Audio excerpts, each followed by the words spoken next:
Hello and welcome to the Following Truth Bible Study. I'm your host, LJ.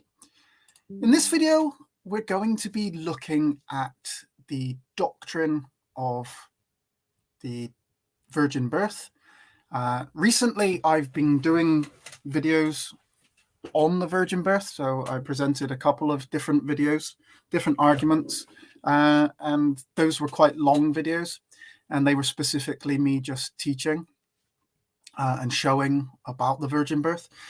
But in this video, basically what I want to do is I want to look at some of the arguments against the virgin birth and show why those arguments are not really as strong as some people might think that those arguments are. So we're going to look specifically at Tovia Singer and some of the arguments against the virgin birth that Tovia Singer presents. Now, if anybody would like to come on and discuss this, regardless of whether they agree or disagree, you're more than welcome to come on. There is a link in the comments there. Please feel free to come on. As long as you keep it civil, I'm happy to have anybody come on and discuss this. Agree, disagree, doesn't matter. Let's look at some of the arguments for, some against. I haven't really got anything specific set for this video, apart from the videos that I want to show of Tovia Singer and what he is presenting against the arguments for the virgin birth. But I'm also interested in other arguments against the virgin birth as well. So if there's something that is not presented in this video that maybe Tovia Singer hasn't said, or in the specific videos, obviously there's many videos that Tovia Singer has against the virgin birth. So I can't present everything specific in this, or otherwise it will be far too long. But I'm just going to look at a couple of videos, maybe three if we've got time. So yeah, if you would like to come on and discuss it, please feel free to do so. Please feel free to make comments at any time, and we'll try and discuss them. So there is no real set agenda or strict way that I'm going to try and do this video. So at any time, please feel free to come on or make comments, and we'll try to address them. Normally when I do a presentation, it's a little bit harder to actually address the comments while I'm actually doing the video or doing the presentation itself, and then I normally try to leave those until the end. And also, obviously, if anybody wants to come on, I try to leave that at the end. But today, it's not really that type of video. So at any point, anybody can come on. Please, if you are new to the channel, please give this video a thumbs up, subscribe. As always, as I say, it does help the channel. So if you can do that, that will be much appreciated. And basically, I'm just going to get right into the argument and play a video. Hopefully this is actually going to work. I haven't done this before, where I've played a video while I'm doing the presentation. Normally it's just images. Hopefully this will work. I do believe I have to mute my mic while I play the video. What I will do is I'll play part of the video, listen to a specific argument, and then see if about answering that specific argument itself. So let's try, and so I need to mute my mic, and then hopefully I should be able to just play this and we can have a look at some of the arguments that Tovia Singer. Now, obviously, if anybody doesn't know Tovia Singer is a very famous, I would say, Jewish apologist, rabbi. He specifically argues against much of the Christian doctrine, and he presents reasons why the Christian doctrine, why Christianity is false and should be rejected, and why Judaism specifically is correct, and why they reject Jesus as the Messiah. The virgin birth being one of those. So let's get into it.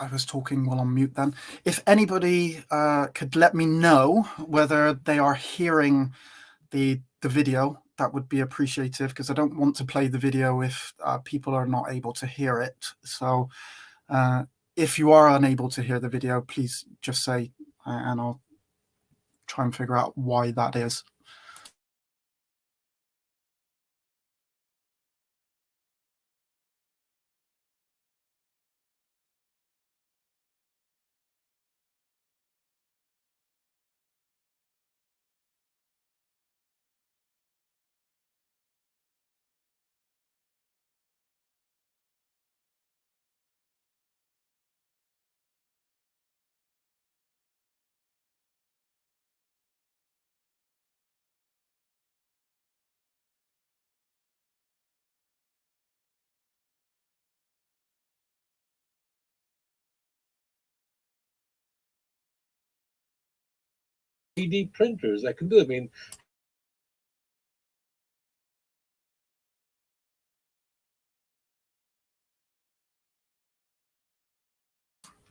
okay.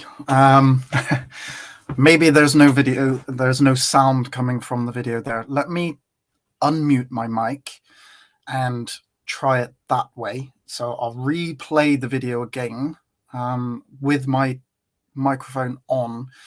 I thought that if I played it with the microphone on, it might create a an echo. Let me play it, and you can tell me whether there is an echo or not. Hopefully, I'll be able to sort this. But it is the first time I've tried to do it, so I'm not too sure. Let me try and replay the video again. Thank you, Doki, for letting me know that there was no sound on that video. But let me try again. For example, it says the most Christians will point to, what about Psalm 20? Or what about Isaiah 14, where it talks about, I think it's Isaiah 4, whatever it says that a virgin shall be born. Let's start with that one. Let's start with that. What is it? Let's get into this. What does it really say in the Hebrew? And how did it go from what it says in Hebrew to what it says in Greek?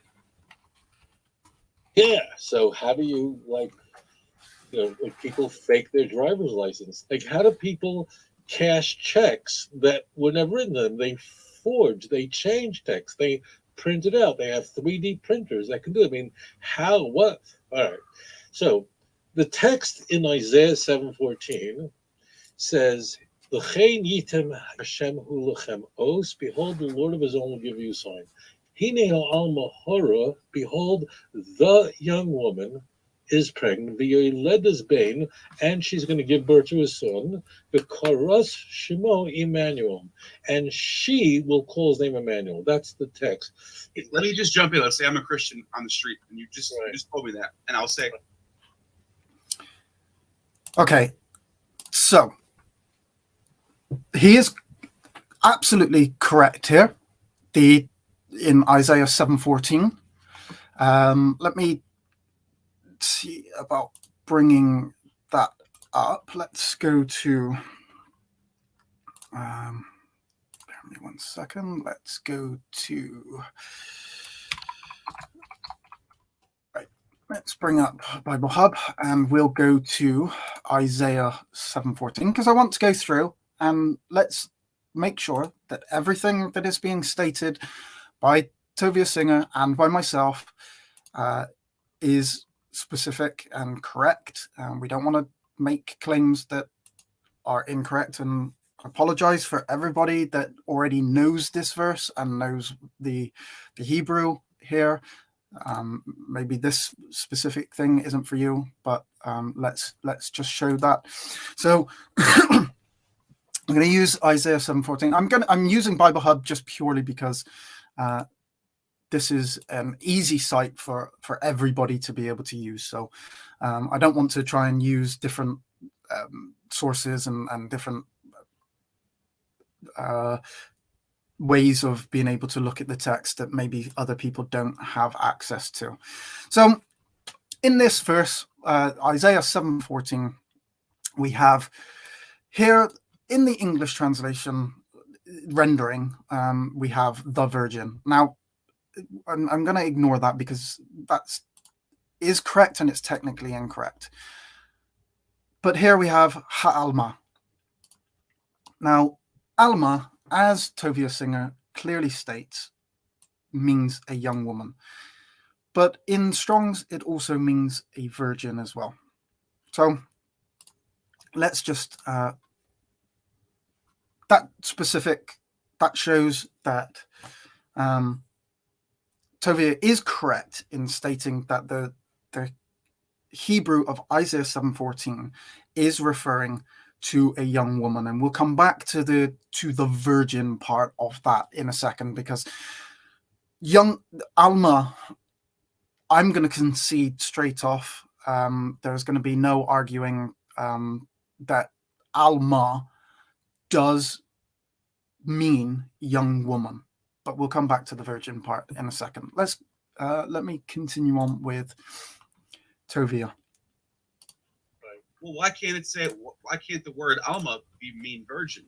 What do you say to that? So what we would do is we would find let's say you don't know any Hebrew at all. Like, how do you know the Jews aren't making this up? Okay, this is good.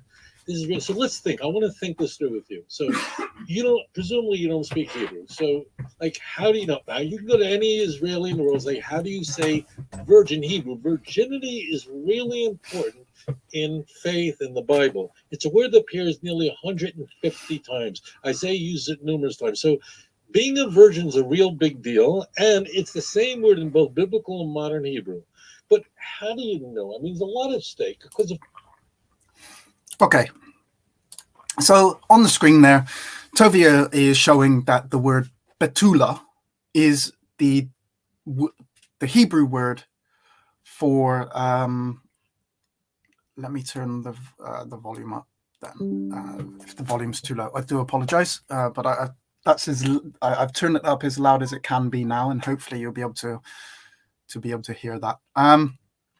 Okay, so Tovia is now stating that the Hebrew word for virgin is betula. Absolutely correct. The Hebrew word for betula, for virgin, is betula. There is a Hebrew word that specifically means betula. So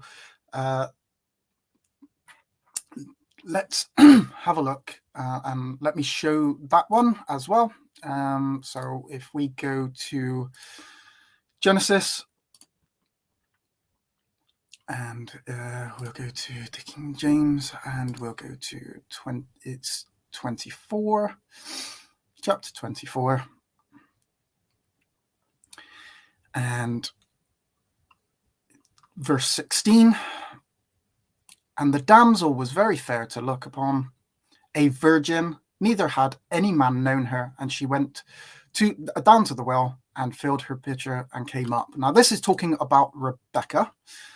So let's go into there, and we have virgin, and the Hebrew word there for a virgin, betula, and it means a virgin. So at the moment, we're absolutely in agreement that Alma does not specifically mean virgin, and there is a Hebrew word that specifically means virgin.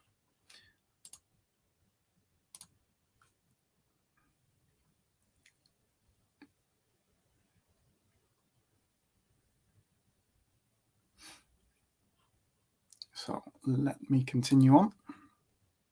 If Matthew in chapter 1, verse 23 lied about this, then the whole New Testament loses its credibility. And so Tovia is now saying that if Matthew lied about the virgin birth, let me just take that back a second. Mistake, because if Matthew in chapter 1, verse 23 lied about this, then the whole New Testament loses its credibility, and Christianity is the biggest fraud that was perpetrated on mankind. So how do you know I'm telling you the truth? There's a lot of things. I'll tell you a lot of stuff.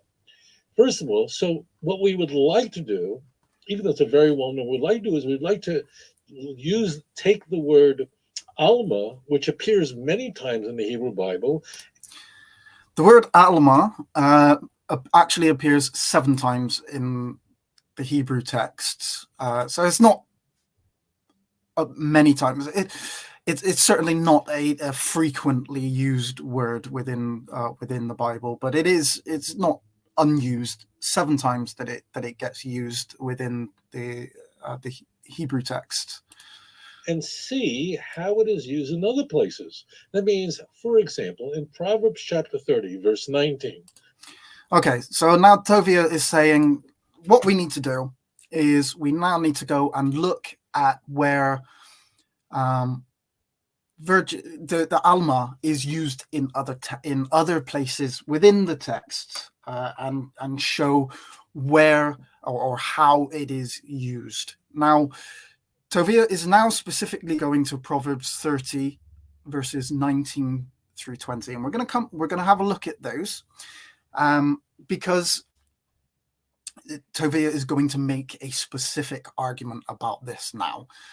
But what you normally do when you're wanting to look at the way that a word is used in Scripture is you tend to go to the first time that word is used and find out how specifically. Now, this doesn't work all the time, but it is something that is common. That what we need to do is we go back to the first time that a word is used, and then find out what the connotation of that word, in what context that word is being used, why it's being used, how it's being used, and then that normally gives us some kind of indication of how that word should be understood throughout the rest of the text. Like I say, it doesn't work all the time, but it is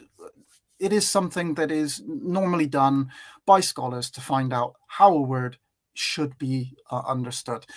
So we'll come back to Proverbs 30, 19, and 20 when Tovia makes his argument of this specific thing.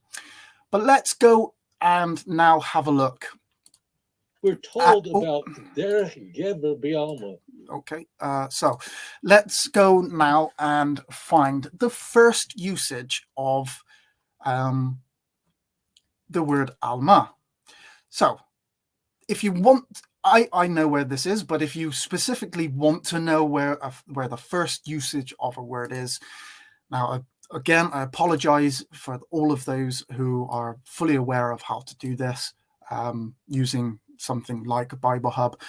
This is obviously specifically for those that are not aware of how to do this. So what we would do is we would go to Isaiah 7:14, okay, where we know that the word Alma is in use, and that is Strong's word 5959. And we have the other usages. There are 7 occurrences, as I stated, 7 occurrences of Alma in the Hebrew text, and we have them listed. So we can go now to Genesis 24:43, and that is the first usage of the word Alma.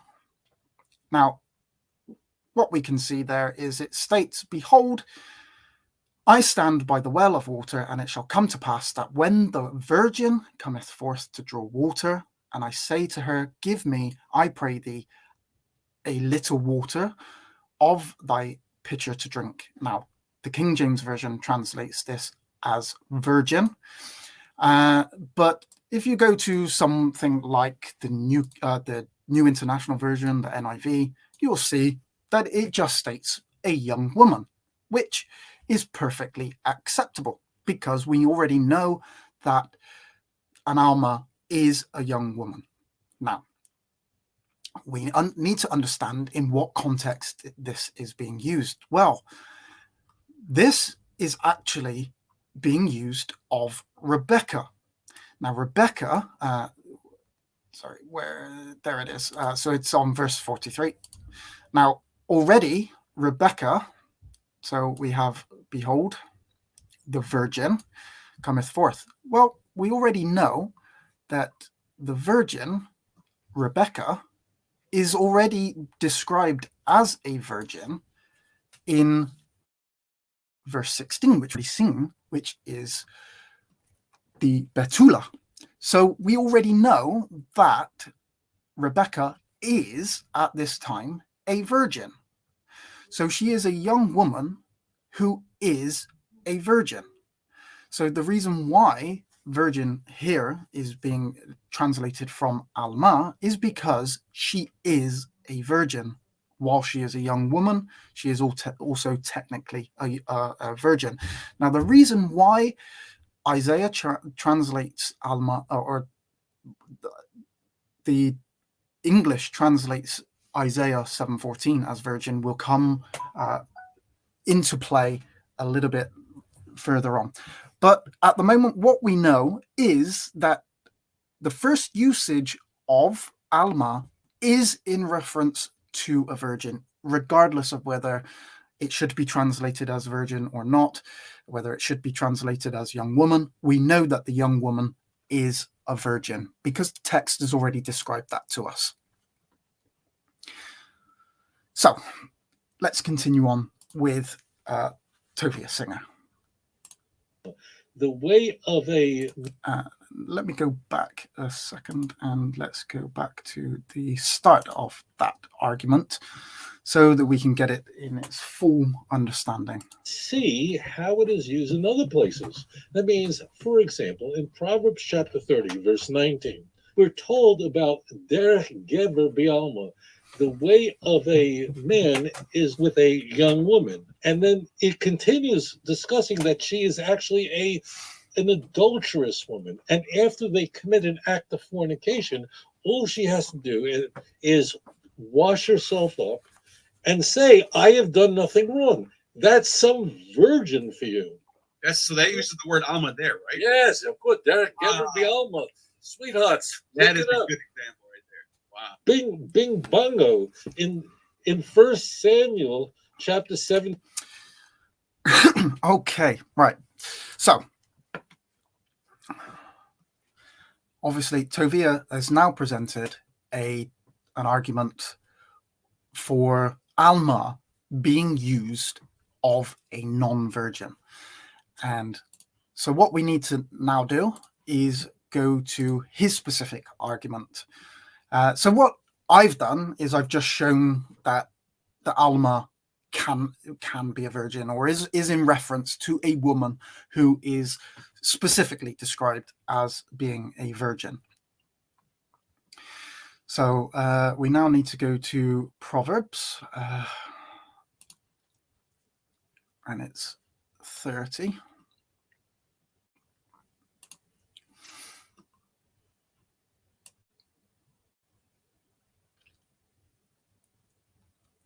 And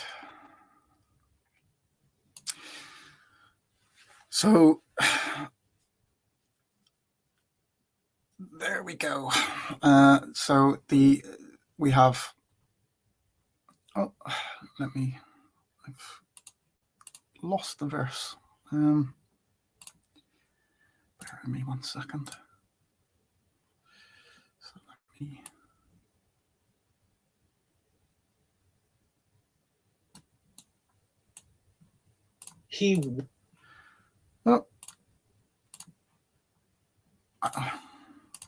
That's what happens when you're not used to using all of these. So where's the virgin in this one?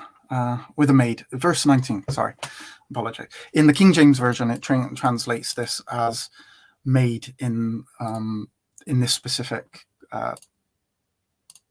But let's see. Other ones translate this as young woman. The English Standard Version has actually got virgin there. The New King James Version has virgin.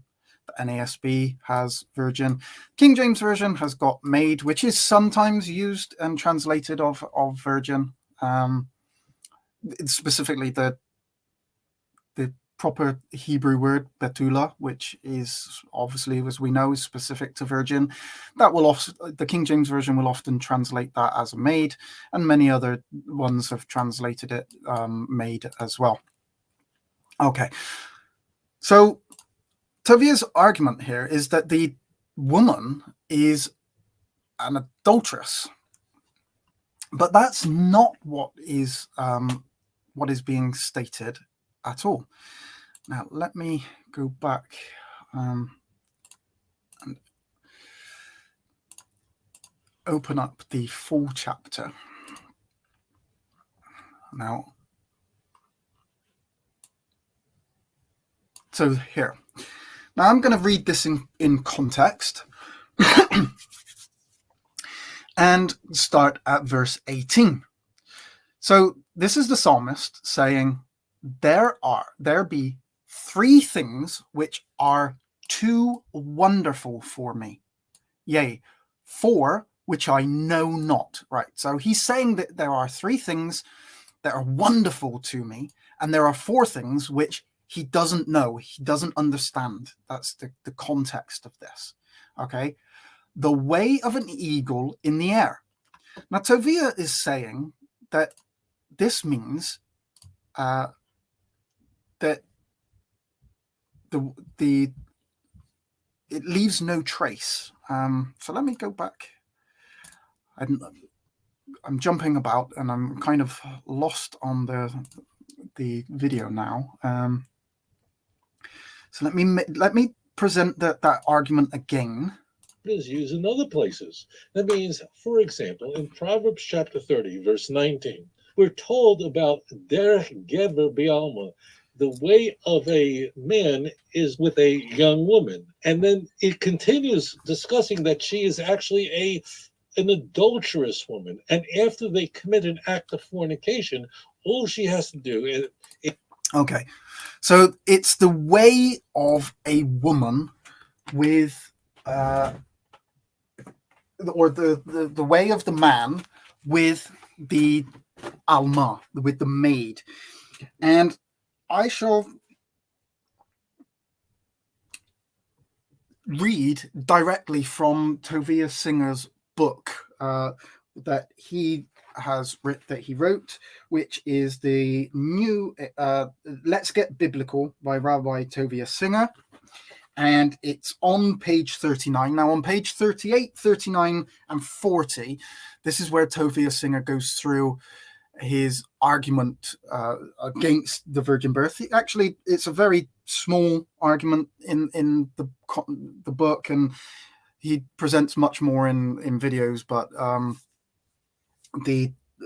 in the book, he doesn't go into massive detail. But I'll just quote what he actually states. In these passages, and you can look these up on, like I say, it's Let's Get Biblical, Volume 1, Tovia Singer. In these passages, King Solomon compares a cheating wife's infidelity to other things that leave no trace behind. A bird flying in the air, the movement of a snake over a rock, navigation of a ship through the sea, and a man with an alma. So he's saying that what is being construed here is the way that the man is with the woman, with this woman, but he leaves no trace with her. And so this obviously proves that it's not talking about a virgin, because obviously that's referring to sex. And then he states that the way of an eagle through the air. But that is not what is being referenced in this passage at all. I'm going to go back and read it again.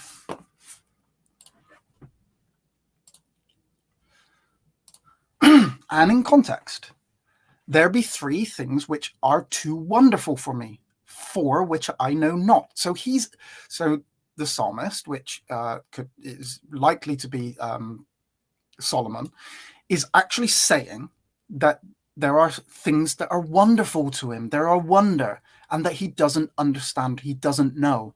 The way of an eagle in the air. Not that it leaves no trace, but how is this eagle flying in the air? The way of a serpent upon a rock. How can serpents, it just slither over rocks? The way of a ship in the midst of a sea. How is the ship able to sail through the sea? And then the way of a man with an alma. Okay, what I need to do now is show that the only thing that Tovia actually states, which is correct there, is that the Hebrew word does not mean virgin. That's already been accepted, so that's no problem. Now, the verses have literally nothing to do with leaving no trace behind. There is no leaving no trace behind. It's just the way of. There is no leaving of something behind or not leaving anything behind. The Hebrew word derek does not mean what Tovia has asserted it to mean. Let's have a look. I do apologize. I'm having to click through lots of different things I've got open, and I'm not as quick as what other people might be. So it takes me a little bit of time to skip through. And so if we go into the Hebrew here, the way of, it's the way, road, distance, journey, or the manner of something. It doesn't refer to not leaving a trace behind. There is no not leaving a trace. It's the manner of how the eagle flies through the air that the psalmist is he's finding it wonderful. It's an amazement to him. He doesn't understand how this is actually done. And those are the three things that he finds wonderful. How the eagle flies through the air, how the snake goes over the rocks, and obviously the way of a ship through the water. Also, what I now need to point out, and I need to click back again, what we have is Tovia is linking this woman with the maid of verse 19, which is actually incorrect for him to do. This verse is not a continuation of the maid. The adulterous woman is not being referred to as the maid in that specific verse. Tovia is asserting that, but that is actually incorrect. The manner of the adulterous woman is how she eats and wipes her mouth and says she has done no wrong. Not, again, leaving no trace behind.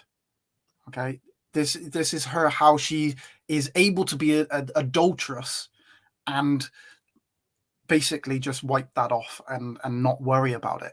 The adulterous woman of verse 20 is not the woman of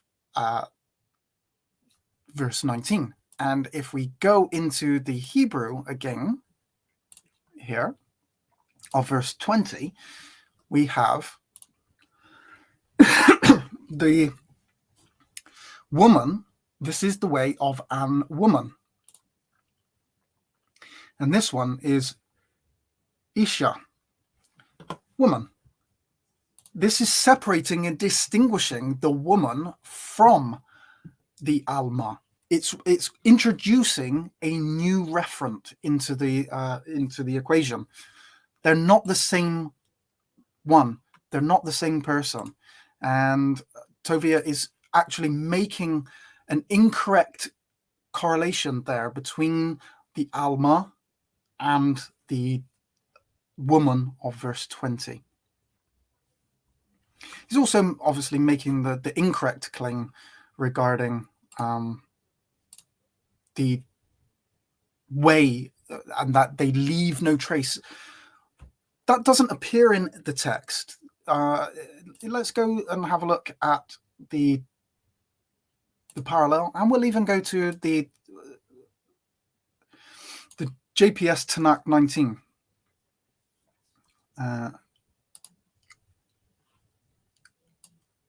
1917.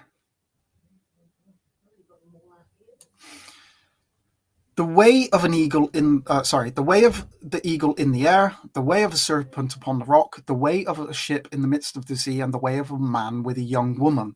This isn't, again, there's no reference here to leaving no trace behind, having had sex and then leaving no trace behind. The young man with the young woman, it's how he wants to be with her. That's the manner that he finds wonderful. How the eagle flies through the air. Nothing to do with the eagle flying through the air, but leaving no trace behind it. That's all conjecture, all inserted into the verse in order to change the meaning of that specific verse.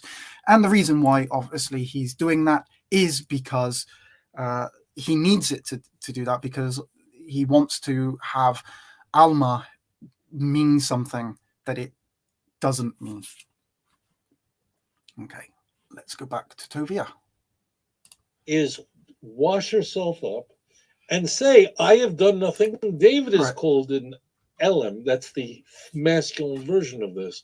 So what was King David then a virgin too? I mean, this is outrageous. And right. So now Tovia is saying that the male equivalent of this word is used in Samuel, and we'll have a look at that.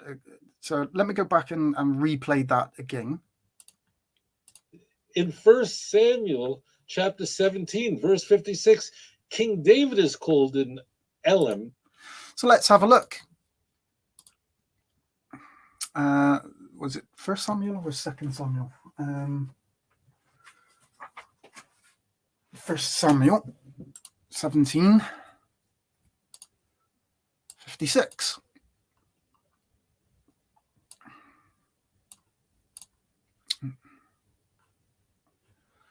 Would help if you click on the right one.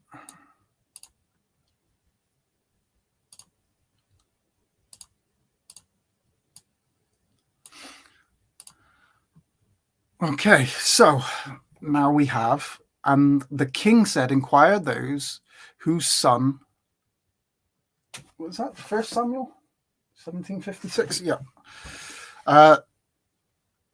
Whose son the stripling is. And in other versions, it's got this young man, whose son the youth is. And it is correct that Ha'alem, a young man, Elam, is referred to as, so this is the equivalent of young man. It's the equivalent of Alma, a young woman. This is a young man. And it isn't translated as virgin in this case. This is David. This is the young David, before obviously he is king. And virginity is not in reference here. That's not the purpose of this specific verse. It is talking about a young man who, as a young man, if he wasn't married, would be a virgin by definition, just by the fact that he isn't a married man, so he should be a virgin. So the Hebrew word alma, which we've already seen means young woman, is used of young women who have not had sex yet. It's used of women who are not married yet. So in the Jewish culture, a Alma should just be, by definition, a virgin. That's the point, that she is a virgin because she has reached marriageable age, but she is not yet married, and so she is a virgin by definition. So while Alma does not mean virgin, an Alma by definition is a virgin. And so while Betula is the correct word for virgin, the reason why the Isaiah uses Alma is because he is specifically referring to a virgin, a young virgin who has never been married. A virgin, as a Betula, you can be a virgin at any age. You can be a virgin when you are 55. You can be a virgin at 80. If you haven't had sex, if you haven't been married in the Jewish culture, you can still be a Betula. You can still be a virgin. But you can't still be an Alma, because an Alma is specifically referring to a young woman of marriageable age. And once she goes past that, she is no longer considered a young woman, an Alma. So no more would she just be classified as the Alma, she would be classified as a Betula. Isaiah uses Alma because he knows that this must infer virginity, but he also wants to make it specific that the one that is going to give birth and is going to become pregnant is a young virgin, not a woman of any kind of age. And in fact, actually, you can still be a Betula even after marriage. It doesn't, obviously that is unusual, but let's say that you get married and you just don't consummate the marriage, right? You're married, so you're no longer an Alma, but you are still a Betula, but you're no longer the Alma. Let's say you get married and for some reason the husband dies and the consummation never happens. Again, that woman could still be classified as a Betula, but she is no longer classified as an Alma. And that's the point that Isaiah is trying to infer. That is, yes, it is a young woman, but it is specifically a young woman who has not yet had sex. She is not yet married, and she is a Betula, but she is also the Alma. And that's the reason specifically why that is in usage in that verse.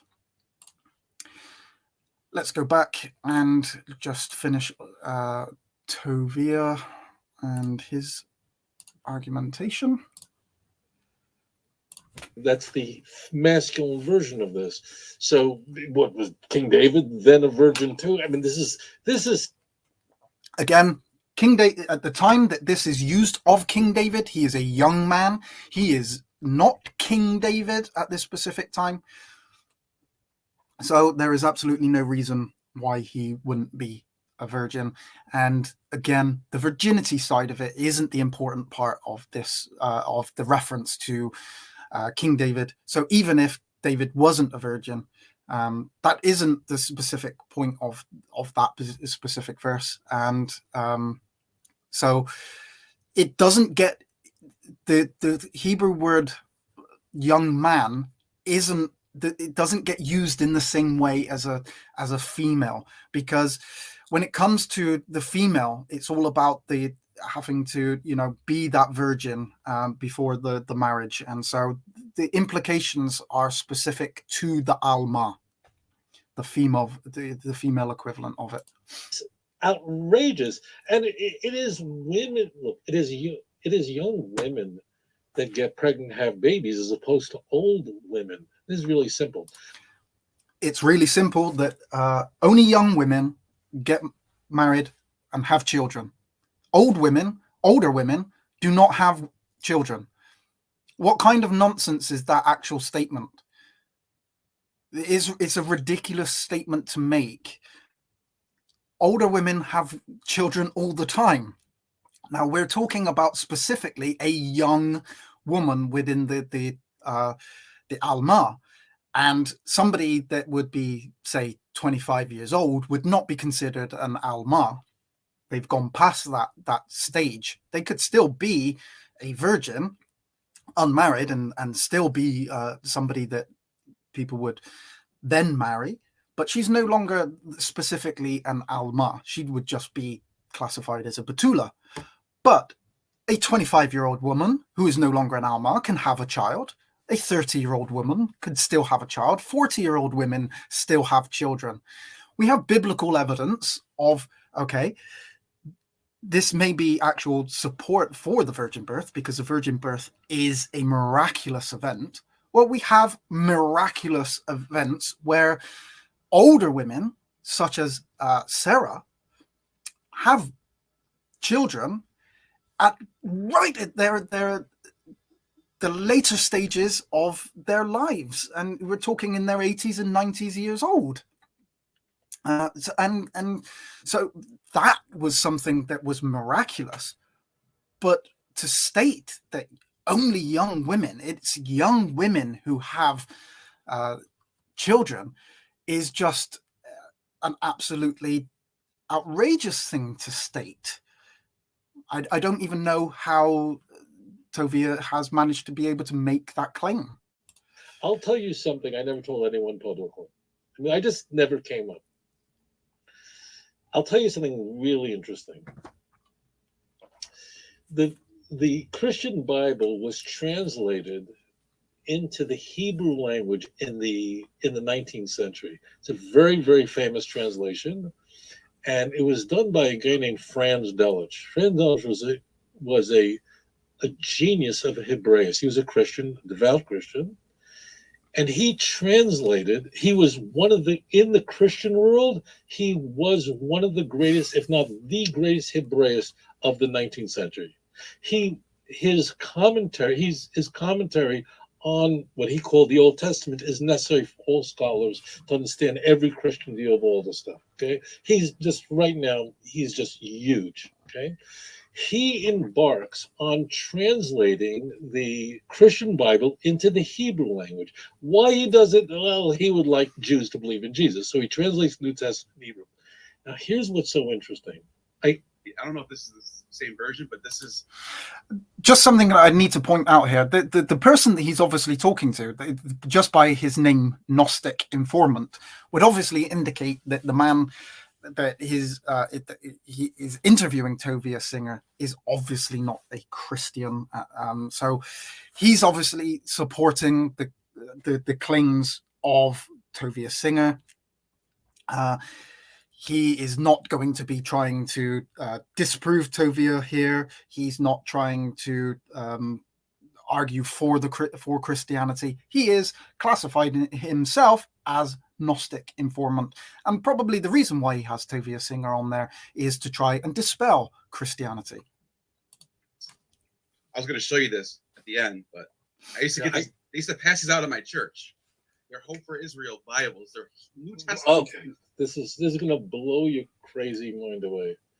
What I'm about to say, I've never said on air before. Okay, so you're going to get this, and this is going to pow. Okay, so right now, just take my word for it until you Google it. Franz Delitzsch is a giant. He was and his translation really is so well done, and it is. It's like just so well done that it is still the Hebrew translation of the New Testament to this day. I mean, it's every year. And I certainly would recommend getting a copy of this. It is an awesome book. So I think it's available online as well. You should be able to get a downloadable version of it online. Maybe I'll try and search that out and put a link in the description if I can find it. You didn't arrange this. You happen to have one in front of you. Okay, this is beautiful. So here's a very interesting thing we can do. See, what Christians are arguing is that's the word alma that means a virgin, but like a married virgin. This is such a scam, you have no idea. We're not. That's actually a straw man argument, because I don't think that. Well, certainly not myself anyway. But I don't think Christians believe on a married virgin, a married alma.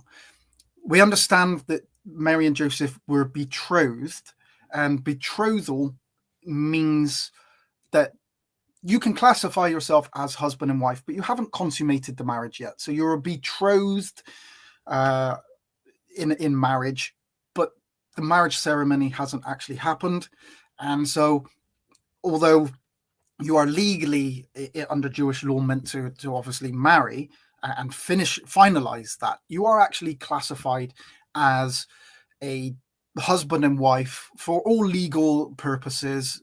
You're a husband and wife, but not in the sense that you have consummated that marriage and become the husband and wife, what we would classify as the beyond that betrothal state.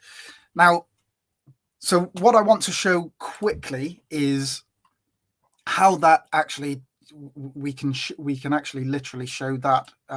So if we go to, actually, I've got Matthew 1 here, and it's Matthew 1:18. Now the birth of Jesus Christ was on the wise when his mother Mary was espoused to Joseph. So this is espoused. Okay, so they haven't consummated the marriage. So this is before they've had sex, before the ceremony. She is called the espoused to Joseph, but then it is also stated, then Joseph, her husband, okay, and she is also classified as being the wife. Then Joseph, raised from sleep, did as the angel of the Lord had bidden him, and took unto him his wife. Okay, so she is being classified as being the espoused wife, but it just calls them husband and wife, even though at this point they haven't consummated the marriage and they are still espoused. Now, some people will say that actually this Mary and Joseph, they were espoused, but then they had sex, and that's how she got pregnant. And now, from verse 20 onwards, or from 19 onwards, they've already had sex. Joseph is now her husband rather than just her espoused husband. Now, okay, that's a reasonable argument. The problem is that if we go to Luke chapter 2 and verse 5, okay, so Mary and Joseph now are on their way to Bethlehem to be taxed in the days of that taxation. So they're off on their way, and they went to be taxed, everyone into their own city. And Joseph went up from Nazareth, and they're on their way to Bethlehem because he is of the lineage of David. Mary is already pregnant at this time, but to be taxed with Mary, his espoused wife, being great with child. So he is still being classified as, or Mary is still being classified as the espoused wife of Joseph, even when they are on their way to Bethlehem and she is great with child. If we go to Deuteronomy 22, you will see that we also get this exact same thing in verses 22 and 23. If a man be found lying with a woman married to a husband. Is this the... Okay, yeah. So if a man be found lying with a woman, married to an husband, then shall... sorry. It's 23 and 24. 22 is something else. Verse 23. If a damsel, sorry, I do apologize. If a damsel that is a virgin, so she is called virgin, be betrothed unto a husband, so she is a virgin, but she is betrothed to a husband, so the husband is being called of the betrothed. She is a virgin, and a man and somebody else, a man, find her in the city and lie with her, so she has sex with another man. Then ye shall bring them both out unto the gate of that city, and ye shall stone them with stones that they die. The damsel, because she cried not, being in the city, and the man, because he has humbled his neighbor's wife. So she is called a betrothed wife, and she has a husband, but she is also a virgin. And this is not young woman. This is not Alma. This is Betula. She is a specific virgin who has a husband, and she is called a wife, and she is classified as the espoused wife or the betrothed wife of someone, but she is specifically a virgin. So there's absolutely no reason why calling Mary and Joseph husband and wife in Matthew takes away from the fact that she can be a virgin. Okay, because we still have her being espoused on the way to Bethlehem while she is pregnant. If she is pregnant, and the reason why she is no longer called the espoused wife in Matthew, and she's now transferred from betrothed to just wife, then why is she still classified as the betrothed wife in Luke? So, because betrothed wife, if that argument stands up, then she can no longer be the betrothed wife because she's now had sex and she's become the wife of Joseph. So that just does not work. But let's go and finish with Tovia and his argument.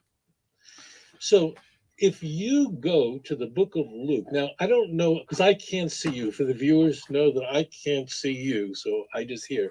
So if you go to Luke chapter 1, verse 27, in that Bible done by Franz Delitzsch, was given out by whatever, New Hope. There are a lot of places that give this out, okay? That is the text where Mary is called a virgin, to a virgin betrothed to a man named Joseph of the house of David, and the virgin's name was Mary. Okay, that's Luke chapter 1, verse 27. I plead with you to look this up. Okay, so as you're pleading with us, let's go and look that up. Let's go and look at Luke chapter 1, verse 27.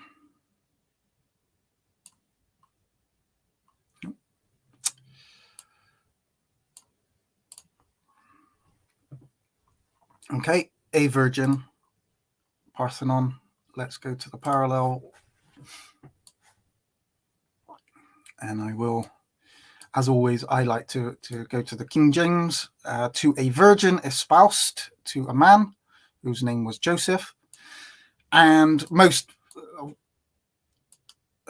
versions of the Bible are going to say exactly the same: to a virgin, the ESV, to a virgin. They're all going to state, basically, if we go down, I don't think that there is a modern translation of the Bible that is not going to render that as virgin. Okay, the Weymouth New Testament, to a maiden betrothed to a man. But every other version is translating that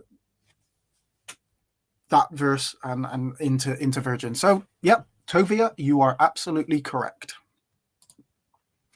Let's go and finish off with Tovia's argument. Got it right here. Luke Bingo. chapter 1. Lucas. Verse I 27. actually know how to read a little bit of Hebrew. I can't like say it. I can read the words though. I know you can't see, but just so people can see. See, it says on the top. It says El Lamek Vav Kof Samek. That's Lucas. All right. So Lucas chapter 1. What is it? Verse 27. Verse 27. So you're saying that he translated it back to Hebrew? Yeah, so he took the Greek and he translated it into Hebrew. Okay, got it. That's what Franz Delitzsch does at the end of the 19th century. This is a very famous thing. Okay. I'm looking at the verse, but let me see if I can find the word. What's the word? I've never done this on air. No. So the word virgin, you would think he'd use the word alma, because after all, it's the word alma that means a virgin. Yeah, I don't But see he the word. was- But what you do see is betula. Okay, when again, that's a straw man argument, because we already know that the word alma does not mean virgin. A alma is a virgin, so we're not, those that are asserting the virgin birth are not asserting that alma means virgin. It just is the definition of an alma. So there's no reason for Luke to use the word alma rather than virgin. So look up the Hebrew that he's using. The word betula will appear in the Hebrew of Franz Delitzsch twice. It says in Delitzsch's translation, it says El Oh my God, betula found it. ma'orasha li'ish asher shmo Yosef mibeis David b'shem habesula Miriam. I'm going to show it right now. Hold on. I just found it. You found it, right? So am I making this up? Okay, look at whoever's watching this right now. Verse 27, it says Gazarat El Batula. Betula, bingo. Bingo. This is mind-blowing. You know, I was always... It's not really that mind-blowing, because Luke is just referring to a virgin. He's not referring to... he's not quoting the verse in Isaiah 7:14. He's not referring back to that. He's just stating that she is a virgin. And he's using Betula in this specific verse because that's what he's saying, that the virgin, that Mary is a virgin. It has nothing to do with trying to say that this virgin is the virgin of Isaiah 7:14. All he is stating is a fact. He's stating that the virgin, that the woman Mary is a virgin. So you would use the word Betula in this specific verse, because why would you not?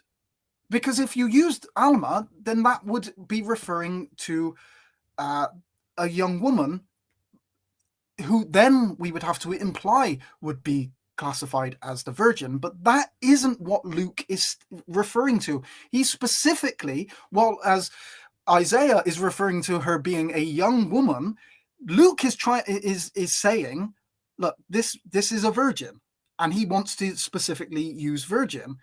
And that's why this is translated as Betula. It's not a quote of Isaiah 7:14. A little nervous. I'll tell you, So yeah, he did take the Lord's name in vain. What can you say? Not much. It's not really that surprising, to be honest. This is not like we didn't arrange this. You had no idea I was going to discuss this. I've never discussed this with anyone on air. It just sort of never came up. But here, that's crazy. It's crazy that Luke would translate, or that we would get a translation from Luke referring specifically to a virgin, and translate it as virgin, Betula.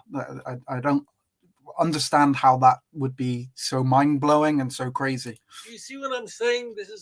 Look, there's a lot at stake here. I mean, if Christianity is a true religion, everyone should be in church. And if it isn't, it is the worst human iteration in history. It's the worst thing in the world. And here's the scam. I'm showing to you quite literally Dude, in my mind black is and blown white. right now. Isn't it blown away? I mean, one second. this I gotta is- explain this to people who might not Please understand do. what I'm talking about. take your time. Go The for it. word Betula is not in Isaiah. Brilliant. In this particular Hebrew New Testament, he's quoting Isaiah, but he's changing the word from Alma, which means young woman. He's changing it to the word Betula, which means virgin. Okay, this guy has just stated that he's actually quoted Isaiah, and that's what he stated here. Literally just stated that Luke is quoting Isaiah. That is just factually incorrect. Actually, Tovia is going to correct him now and say that he isn't quoting, and that the fact that Tovia now corrects him and states that he is not quoting it actually proves the point that he isn't quoting, and there is no reason to translate this as Alma. So Tovia actually destroys his own argument here. Showing you that the verse is wrong and he had to fix it. It gets even naughtier, a little naughtier. I'm going to edge of you going, how can it get naughtier than this? So, as it turns out, Luke doesn't quote the verse. He just says it. And that's the way Luke does. He just says it. Right. So he just says it. He's referring specifically to a virgin. That's his point in that verse. He is specifically referring to a virgin. He doesn't quote Isaiah 7:14. He's not quoting it. He's not trying to say this is the fulfillment of Isaiah 7:14. What he is saying is that this woman is a virgin. The best word for that, because we're not referring to anything else but the virginity, is Betula. That is what that would be the correct word to use in the context of what Luke is trying to state. Matthew actually says, like it says in the prophet in Matthew 1:23. Matthew quotes Isaiah 7:14, and he states that Jesus is the fulfillment of Isaiah 7:14, and that is why his is different than Luke. So you'll notice in Delitzsch's translation, which you have in front of you, in Matthew 1:23, so he's forced. If you go there, he used the word Alma because he's stuck, because he's saying he's quoting Isaiah in Matthew 1:23. Okay, he is quoting Isaiah 7:14, and if you are going to render this in Hebrew, the correct because he is directly quoting, okay, then Alma would be the correct rendering in Hebrew, because the implications of virginity are already in the Hebrew word Alma. And so as it's a direct quotation, the virginity it doesn't need to be stated in the Hebrew. So Alma would be the correct translation. When we talk about in English, translating it as virgin, if we translate this as young woman, we do not get the same connotations of what a Hebrew Alma is. A young woman in English does not in any way define the virginity. What age is a young woman in English? If I just say young woman, that gives no connotations to anything else. We don't really know how young she is, and we certainly don't know of any kind of marital state or sexual state, whether she's had sex or not. That's just young woman. If you put that into the verse in the English, that's going to confuse people, because it's not going to give the same connotations as what an Alma, because if Tovia is completely honest, he would understand that the Hebrew Alma, just by definition, is a virgin, and that she is young and unmarried. So in the English, you would have to write, there was a young woman, unmarried, who had not had sex yet. Okay, that would be the rendering, the correct way to render that in English. But if you just put virgin, then it's the virginity that is specifically in state here. And in the English and so English is not an elliptical language. There are things implied in the Hebrew which is an elliptical language. When you state a word in Hebrew, there are things that are in that word, meanings inside that word, that you don't need to state because they're already implied within the word itself. You have to keep a finger in Luke 1:27. You see what I mean? This is more scammy than this is so over the top that if you're pregnant, if your mother was ever pregnant, if you could spell the word pregnant, this show is not for you. This could just flip you out what I'm showing you. This is like the scam of not of the century, of the last 1,000 years, 2,000 years. And here again, I am using a hostile witness. That means Franz Delitzsch was a devout Christian. He translated the Christian Bible to Hebrew to convert Jews to Christianity because it was in Hebrew.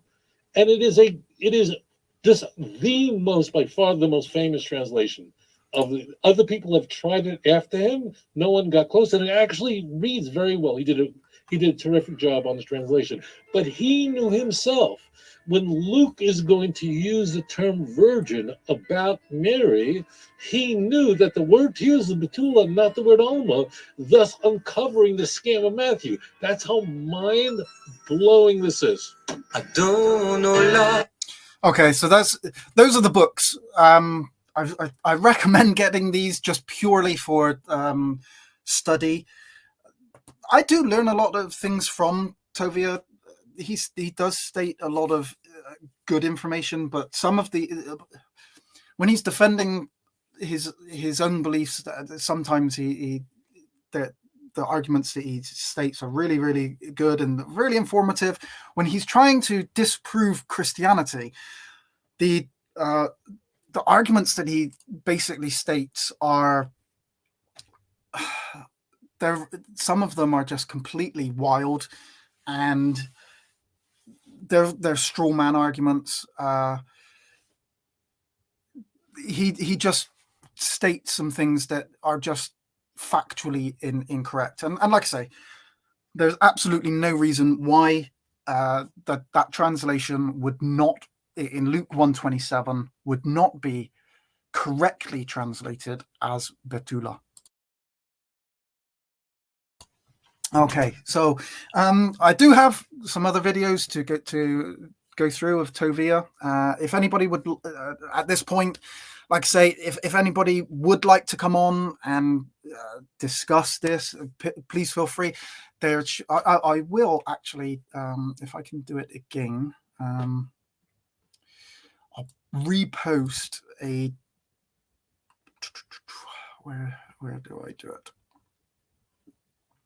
I'll repost a link just in case anybody would like to come on and discuss it. You are more than welcome to come on. Whether you agree with what I've been stating, whether you disagree with what I'm stating, as long as you stay civil and you're willing to present your argument against, specifically against, obviously, if you're a bit more hostile towards against this.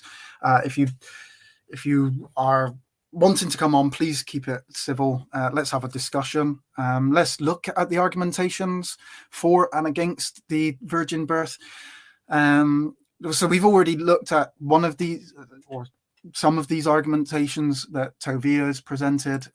There is a link. I've just reposted it back in. So if anybody wants to come on, please feel free to make comments. Let's have a look at some of the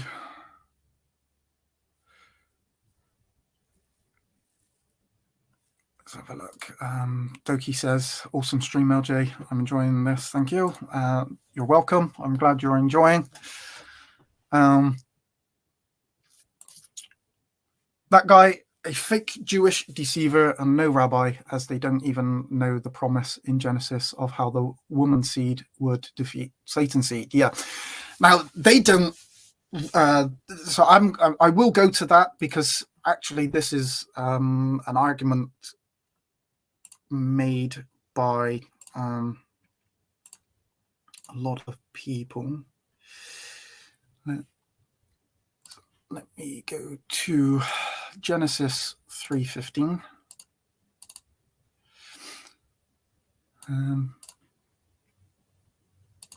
This is a verse that I think many Christians would argue was kind of the first prophecy of the Messiah, or the coming of that one that would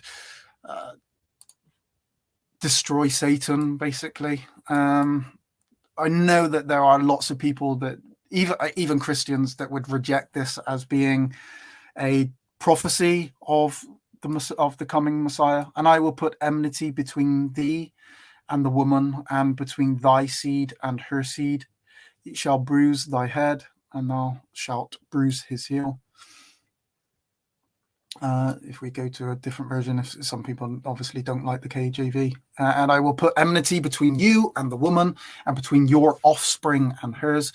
He will crush your head, and you will strike his heel. So you see, some people will say offspring, so it's like everybody, and then we have the singular there. He will crush your head in there. So it's referring specifically to one specific offspring in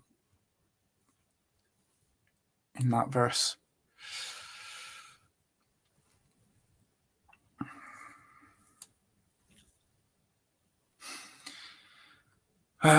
Right, yeah, Matthew 1:24, and Joseph being raised from sleep, did as the angel of the Lord had bidden him, and took to him his wife, Matthew 1:25, and knew her not until she had brought forth her firstborn son.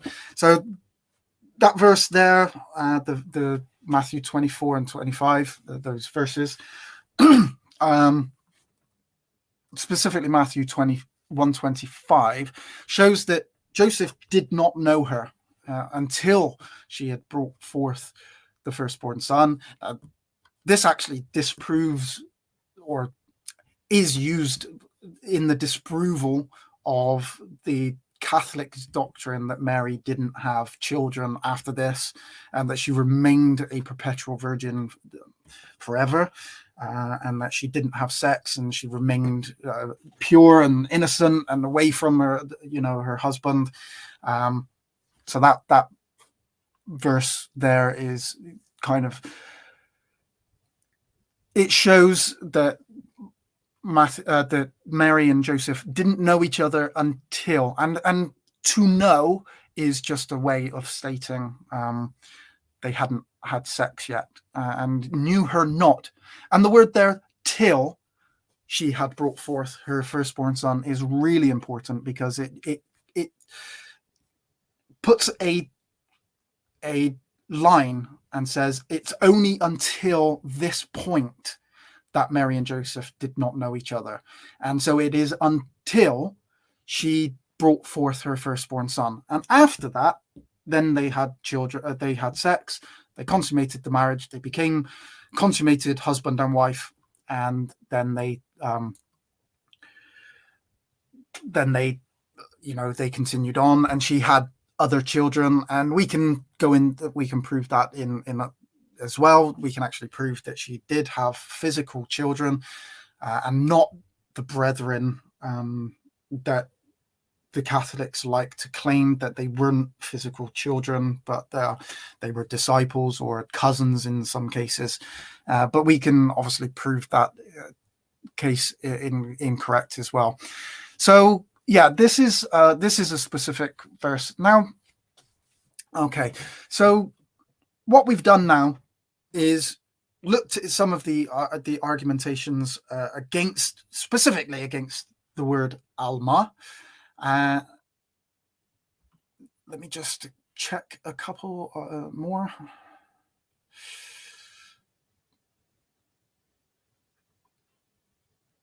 Yeah, this is because he is no rabbi teacher. If he denies that the prophecy said Christ would come to the second temple before it fell, as I said in Daniel. Yeah,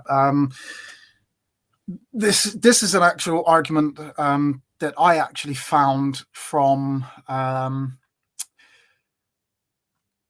Dr. Brown. that was where I found about the about that argumentation, and then I looked it up and found out about that one.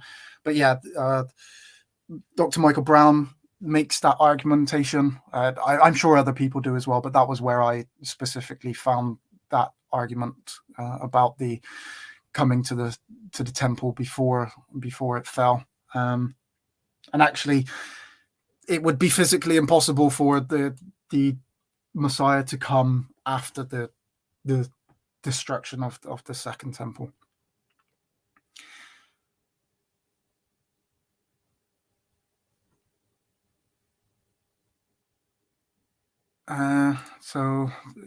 If you say that's not to Messiah, I'd go live and reveal what early church saints wrote on Genesis and who is the he crushing the Satan's head. Yeah, I believe this to be the first Messiah, first claim to of the coming Messiah, and just like basically the first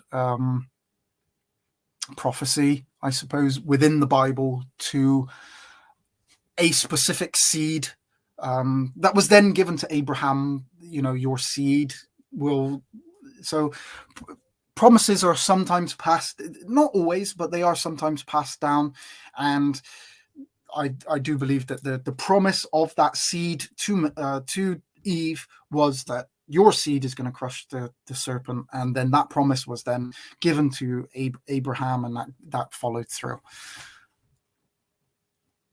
I came in late, but is it a bit irrelevant to argue that for truth from a New Testament translation into Hebrew from the Greek, sort of like using the LXX to show error?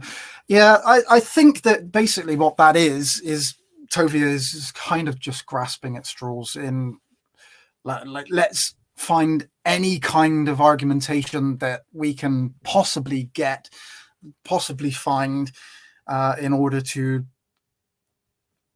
try and bolster the argument against this being a virgin birth.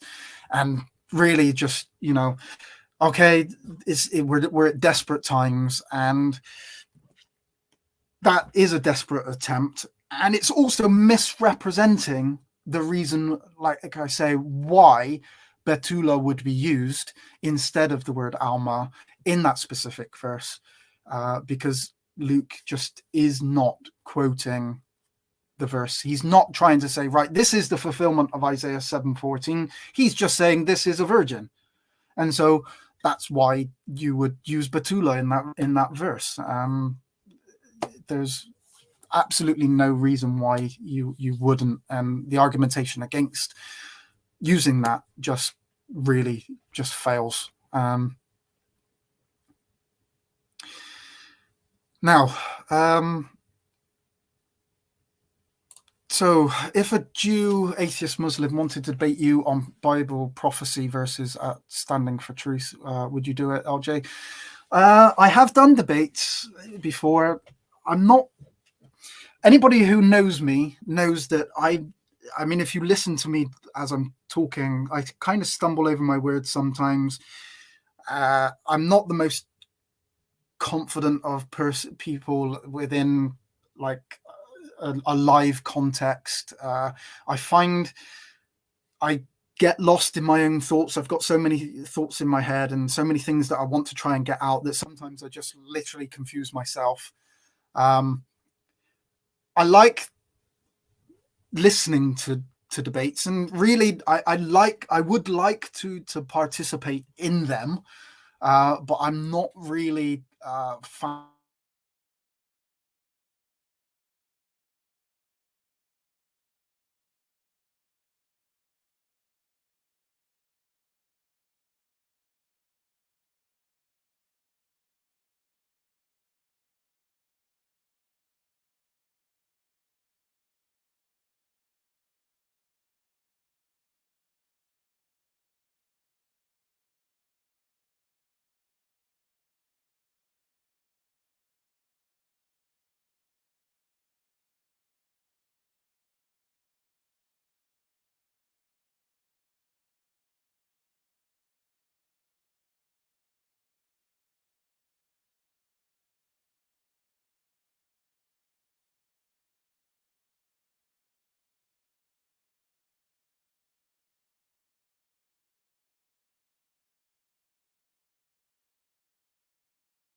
Oh, I'm on. Okay. Let me just quickly say some sources real fast. I want to say some sources real fast on this topic that we're talking about, as we're having a conversation about an interesting topic. So if you actually look up the book, a couple different early church writers, right? For example, Saint Ignatius in 55 to 117 AD. He's the third bishop and a patriarch of Antioch, and he actually writes, quote, in 130 AD, he says this of Messiah: he was truly born of a virgin, for his letter to the Cyrenians, written around 103 AD. So that was Ignatius. And then we can look at a little later Justin Martyr. So these are like first, second century sources. So Justin Martyr, 100 to 165 AD, he writes, the early Christian apologist. He's an early Christian apologist. And he writes, that's what he writes. But you, he's writing to the Jews, because he is actually Justin Martyr has this.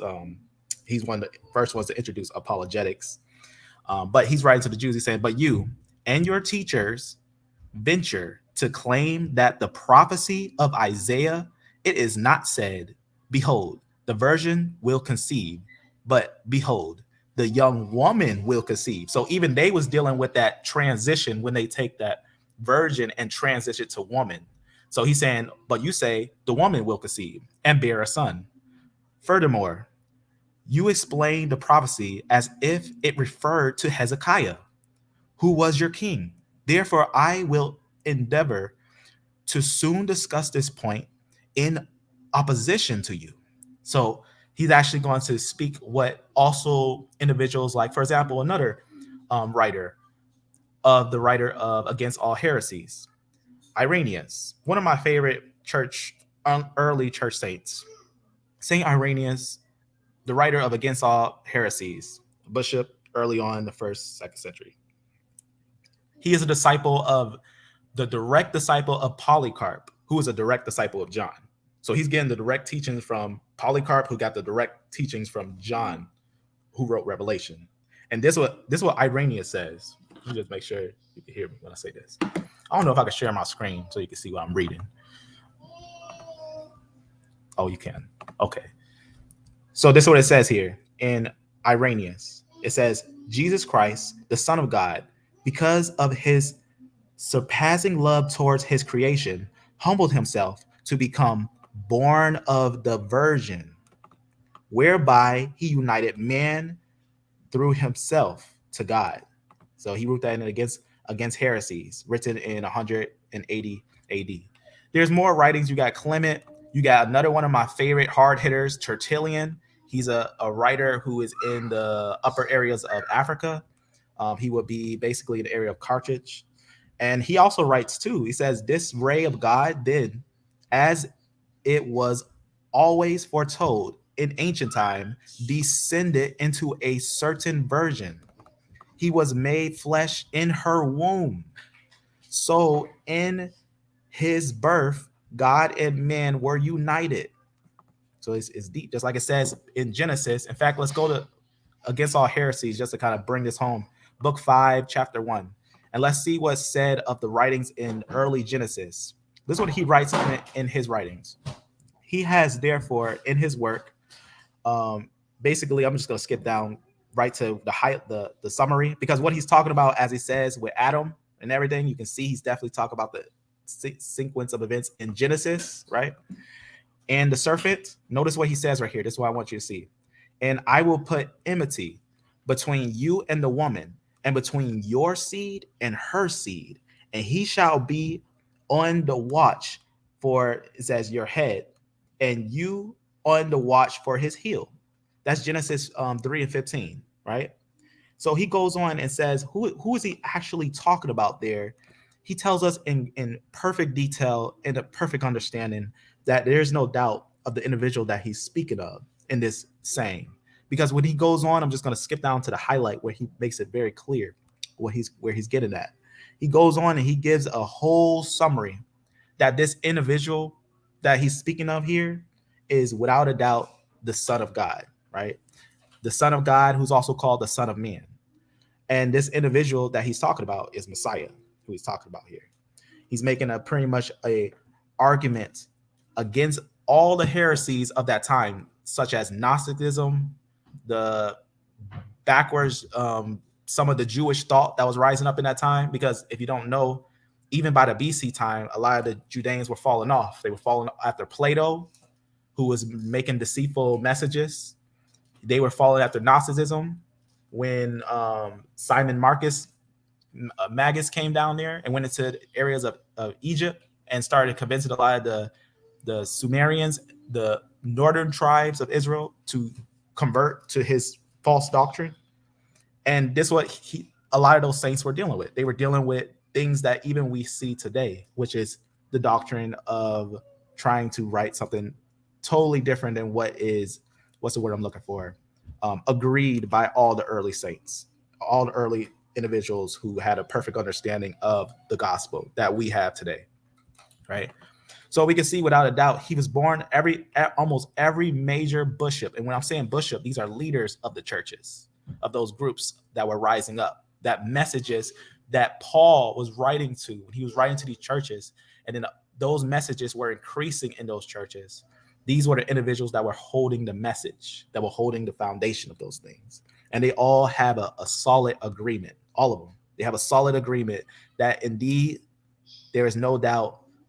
For example, here's another one, Ascension of Isaiah, an interesting writing. It's late 1st to early 2nd century. So 1st century is where Messiah is. So that's very important, right? And this is what he says right here. He says, "And I saw a woman of the family of David, the prophet whose name was Mary.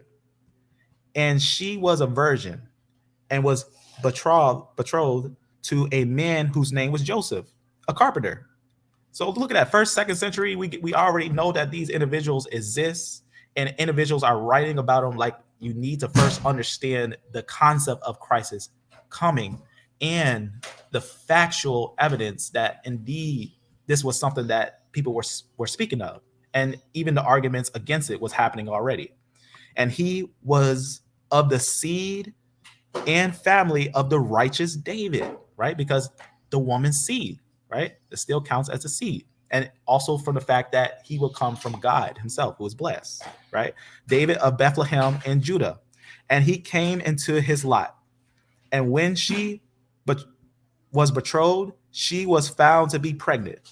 And Joseph the carpenter wished to divorce her. Just like it says in the writings of the gospel. This is actually an external source right here, the Ascension of Isaiah, right, written very early. So he's writing up the same concept. But the angel of the Spirit appeared in this world. And after this, Joseph did not divorce Mary. So that's why he took her, right? Because he was going to do that first, but he took her. But he did not reveal this matter to anyone. He did not approach Mary. That means he did not have relationships with Mary, but kept her as a holy virgin, all throughout, although she was pregnant. So even though she was pregnant, it's recognized that she was a virgin. So that's from the Ascension of Isaiah, writing of the late 1st and 2nd century. So you can see a lot of individuals will contest of these events. There's a lot of different writers, and there's also the Apostles' Creed. There's a lot of different examples that we can use to prove that the virgin birth was not just accepted by the early church, but it is part of the gospel. It is 100% part of the gospel. And if we misunderstand and we make Joseph the father of Jesus, then guess what? You're worshiping a man. And you know what? That's a sin, to worship a man. But if this is the Son of God, who is God, because just like a fire makes another fire, right? If I have a flame and all of a sudden part of that flame bursts out and becomes his own fire, it still was part of that first flame, right? That's what Christ is. That's what Christ is to his Father, right? The Word became flesh and dwelt among us. So that's what makes it very important. So just to lay down some foundational sources on that, just wanted to lay down some extra historical curricular academic papers, right? These sources you can see right here, these are things you can look up. They're factual. There's more, dozens of more. There's levels of more of stuff that we have in notes that we can go over. But that's just a great highlight for that. So I don't know where that brother is, but I wanted to lay down those interesting highlights on that brother. And, you know, I don't know where he is, but he just kind of threw me in. Matter of fact, since I got a little time, I'll pull up, since I have some sources that I never talk about because I was kind of setting it for another time, but maybe this is like where this will come into to use. Let me see where that note is. I have a note.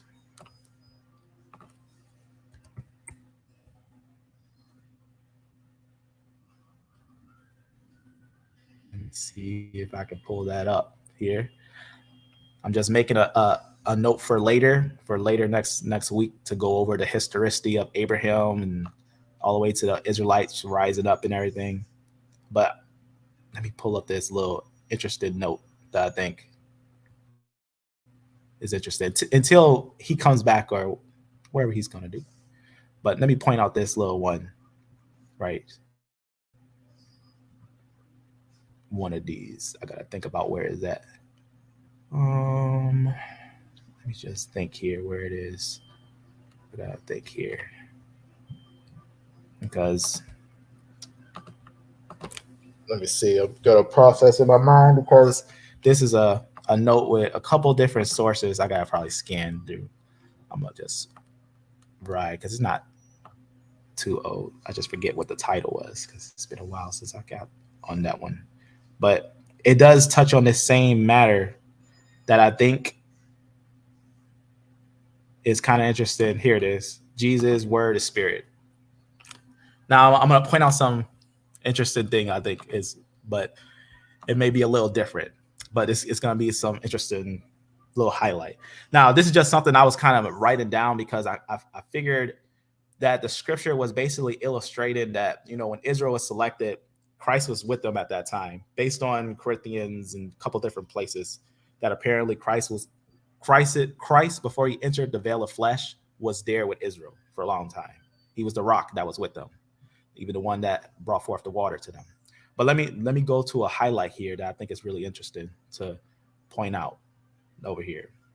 I just want to point this out on.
Maybe so that's why I do apologize.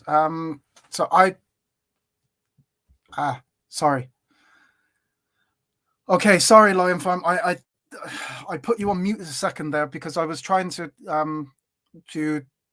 talk because I wanted to stop basically what's happened. You've gone off into something slightly different, which is awesome, but I wanted to specifically refer back to the virgin birth, and I would certainly recommend all of those for people to actually look up on the all of those references that he stated about the Irenaeus, Ignatius, Justin Martyr, who all quoted that for the virgin birth.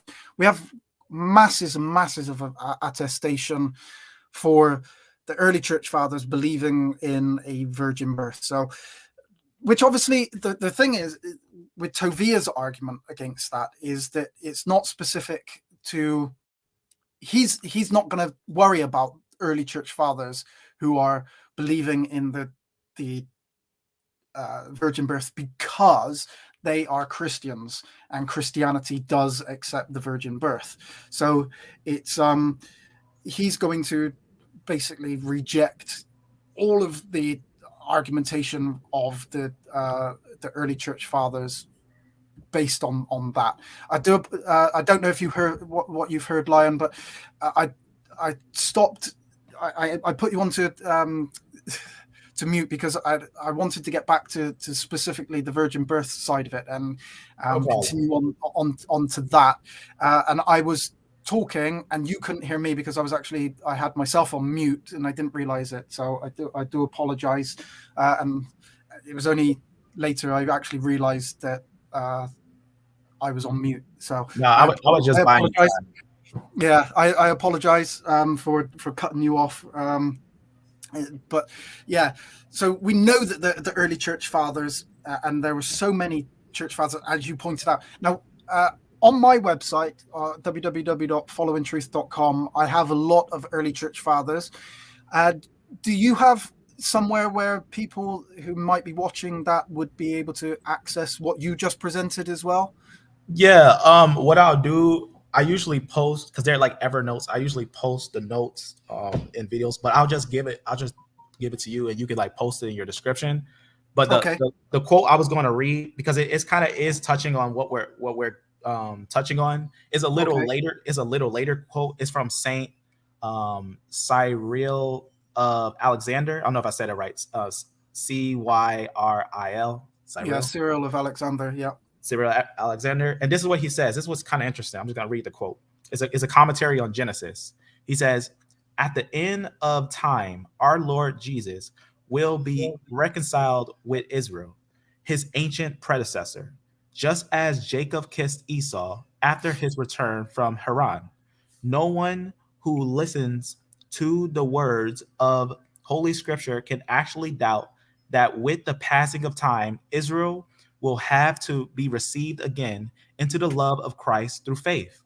While Christ, the Savior of us all, gathers believers from the nations, Israel is deserted, since it has no law to elect its leaders.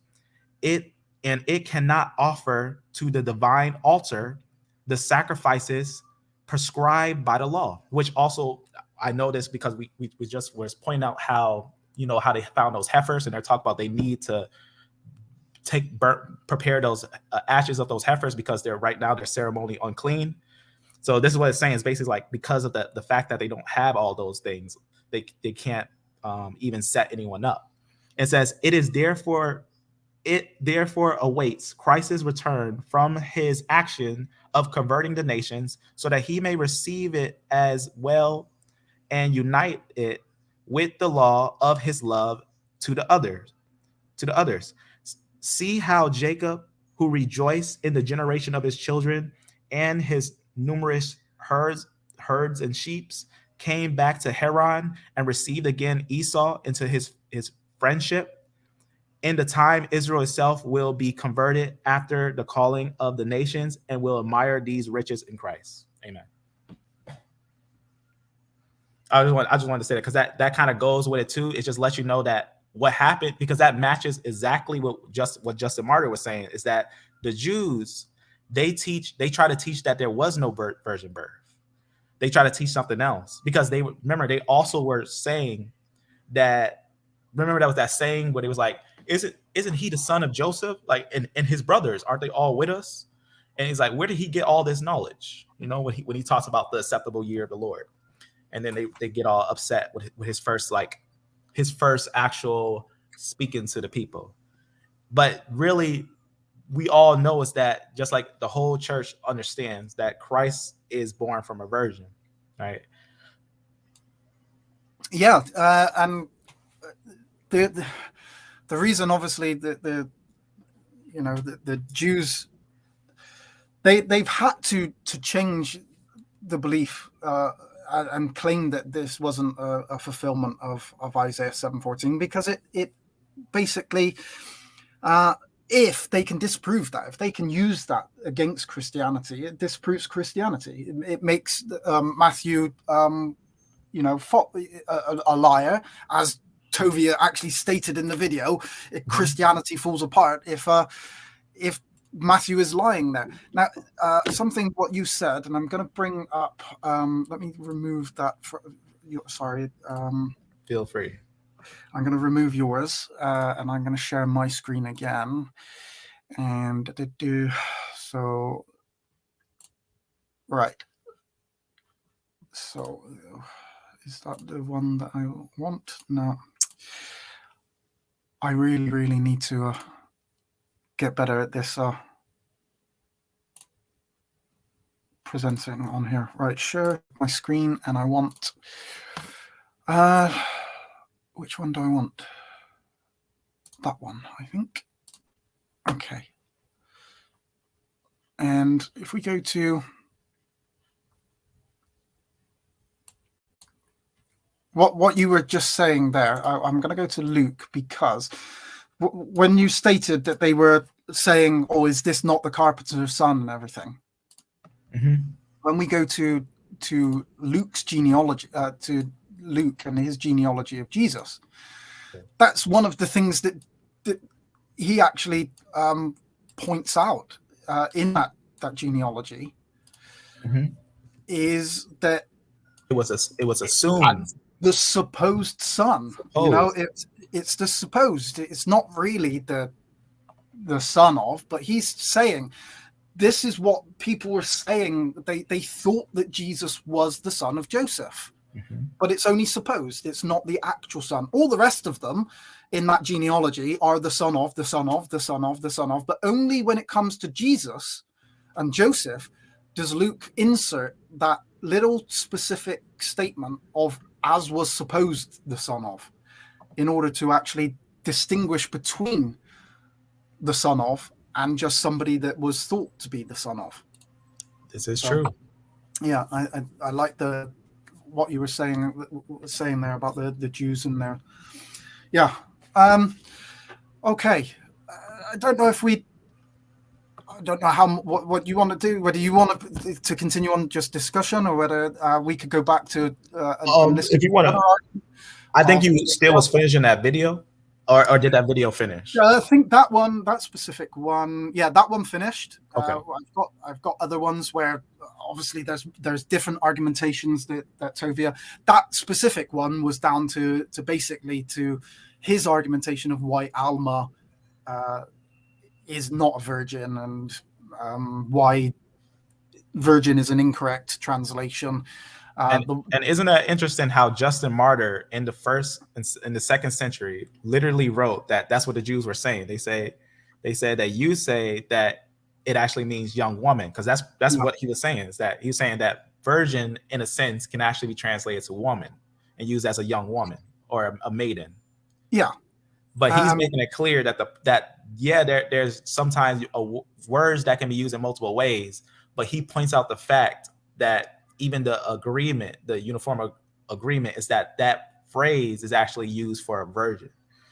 So he actually argues against the Jews at the second century, in the second century, which that's really interesting, because we're not seeing like someone later in our time arguing that. We're seeing someone who's rising with the early church, seeing that quick, because obviously people were persecuting Christians since Nero, and the Jews were persecuting Christians. We know I got all types of different Jews that were persecuting Christians, but they were making up contrary ideas so that they wouldn't have to believe that he was the Messiah sent to come to the second temple before it fell. As Yeah, promised. yeah, of course. I mean that was basically anybody that wanted to argue against the about Christ being the Messiah, they had to argue against the points that were being made within the Gospels and what people were actually saying. And so this is where the idea, because some people do claim, and it is actually quite a common claim for those that don't believe in the virgin birth, to claim that this was a Catholic belief that was introduced through Constantine in the Council of Nicaea, which is often the claim by those who clearly haven't read the early church fathers, who were already arguing this 200, 300 years before the Council of Nicaea and Constantine. So this certainly wasn't an idea that was introduced in the 4th century. This was very early, and this was an early thing that the church fathers had to prove, or they were arguing and saying, Scripture literally states that the Messiah was going to be born of a virgin, and Jesus is that fulfillment of that virgin. So, I do have some more of Rabbi Tovia Singer's where he makes different arguments. Like I say, this one specifically was down to the Alma. What other ones does he have? Well, definitely. If you want to keep going, be my guest, because I'll tell you this: that your fans, long as you're here, they're here. I've got probably about another half an hour, 40 minutes, which I can continue on. Nice. This video that he's got is this one's only 6 minutes. So we can. What I'll do is, if you're happy to stay on, Yes. and then what I'll do is I'll kind of do some comments of what he states, and then and feel free to chuck in whatever anything that you would like to add on to it or something as well. So Definitely. Feel free to stay. I will actually, if you can put yourself onto mute, and then let me switch it over. just while I'm playing the video, so there's no feedback, and then once the video's stopped and I come back, then you can unmute yourself and you can then talk, and there won't be any feedback. But it's just that I think that if I play the video here and you're not on mute and you have it, it will create an echo or a loop or something. So not sure. I'll mute. Sorry. Okay, let's go with Tovia Singer's next argument, where he states that Jesus cannot be the Messiah if he was born to a virgin. And so this is a completely different position that Tovia is making now, a different argument away from the Alma, and he's going to present a different argument, another argument against the virgin birth.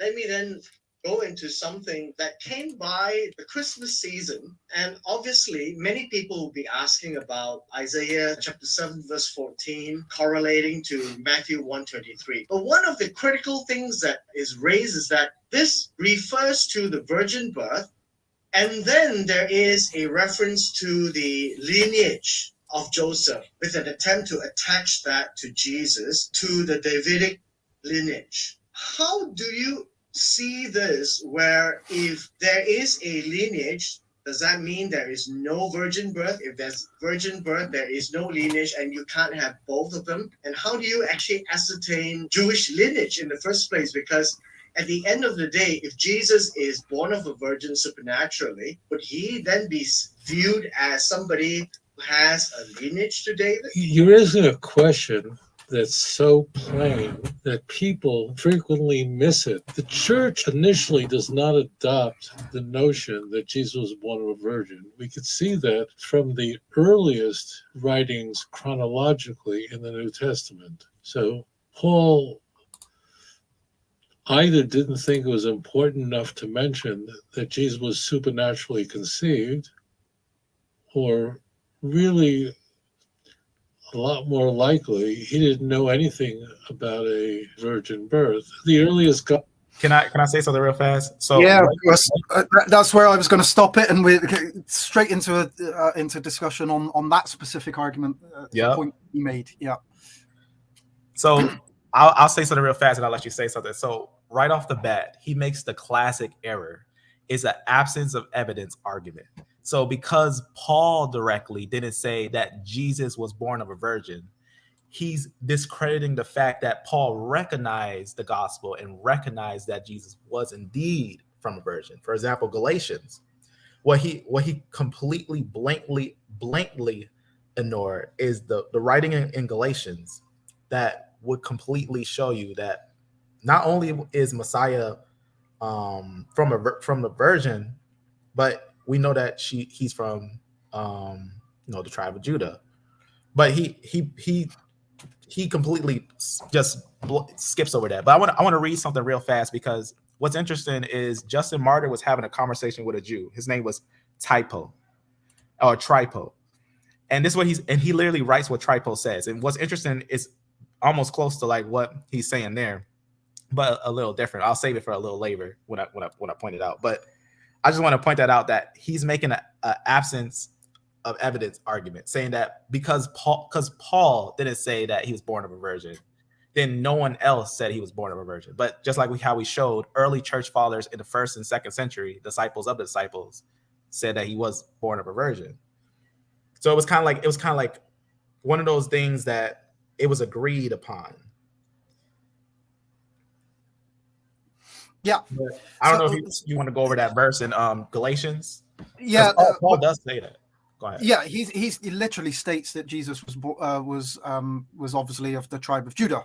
Mm-hmm. Now, so I've brought up a different verse actually, just because I wanted to make a point here. But what you just stated is basically it's an argument from complete silence. It's a non sequitur to basically say, right, he didn't mention the virgin birth, so he didn't believe in it. That's just conjecture to say that, he can't believe in something because he didn't mention it.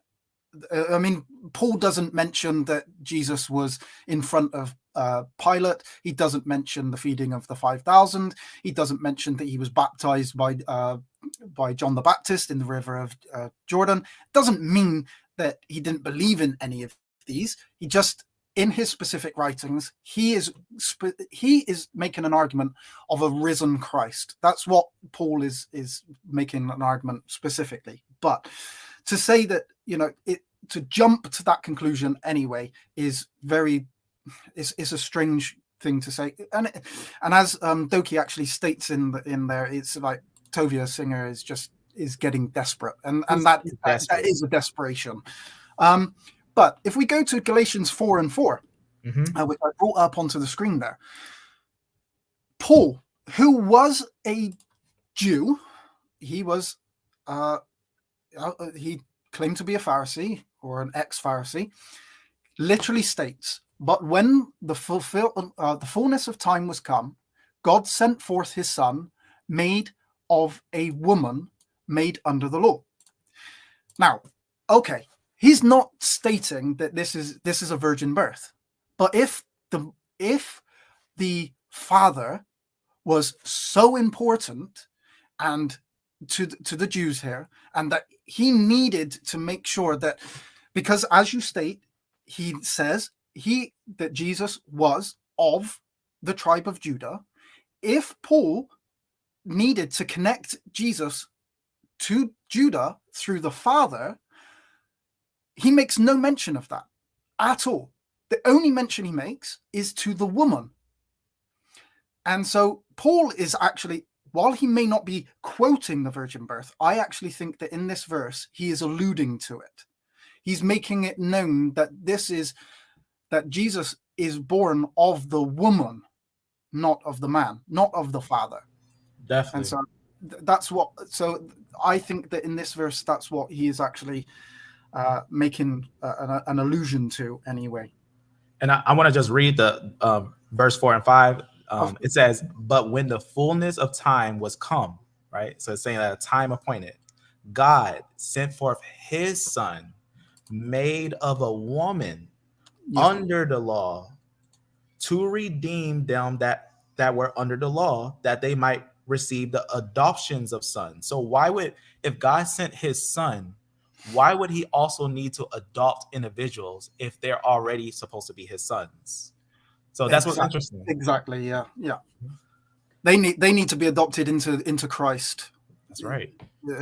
As anybody else does. Even So he verifies he's a son of God, and he's born of a virgin. I mean, he's born of a woman. Yeah. Which alludes to that. Go ahead. Yeah. I think that is a definite allusion to the virgin birth, or I find it strange anyway that he doesn't reference the father. But actually, Tovia is going to kind of make this point in a minute himself. Gospel, Mark also doesn't mention a virgin. Right. So let me go back a second.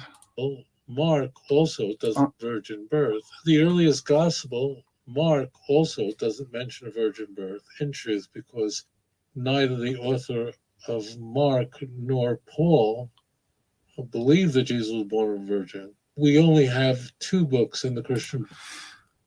Okay, so Tovia has now jumped to Mark, and he's claimed that is the earliest gospel. There is contention over that. I don't actually believe that. But that it is relevant, but it's not that relevant to the argument. We have evidence that the Gospel of Matthew was actually the first gospel. Yeah, I hold to Matthean priority. Markian priority is kind of a new thing. It's only in the last 100 to 150 years that Markian priority has kind of taken over modern textual criticism and the assertion that Mark was written first. History has, for nearly 2,000 years since, has attested that Matthew was the first gospel written. Especially from the fact that the book of Matthew was quoted by early church individuals early on. And early individuals said that, for example, Papias in 125 AD, he wrote that Mark was written in Hebrew. Yeah. Matthew was written in Hebrew. Matthew, yeah. Papias wrote that Matthew was written in Hebrew. Yeah. And that's interesting because it also connects, some parts of Mark, because Mark, the agreements with Matthew being in Hebrew and Mark being in Greek, just, all contention. Yeah. I think that, so I do hold to Matthean priority, which obviously it seems like you do as well.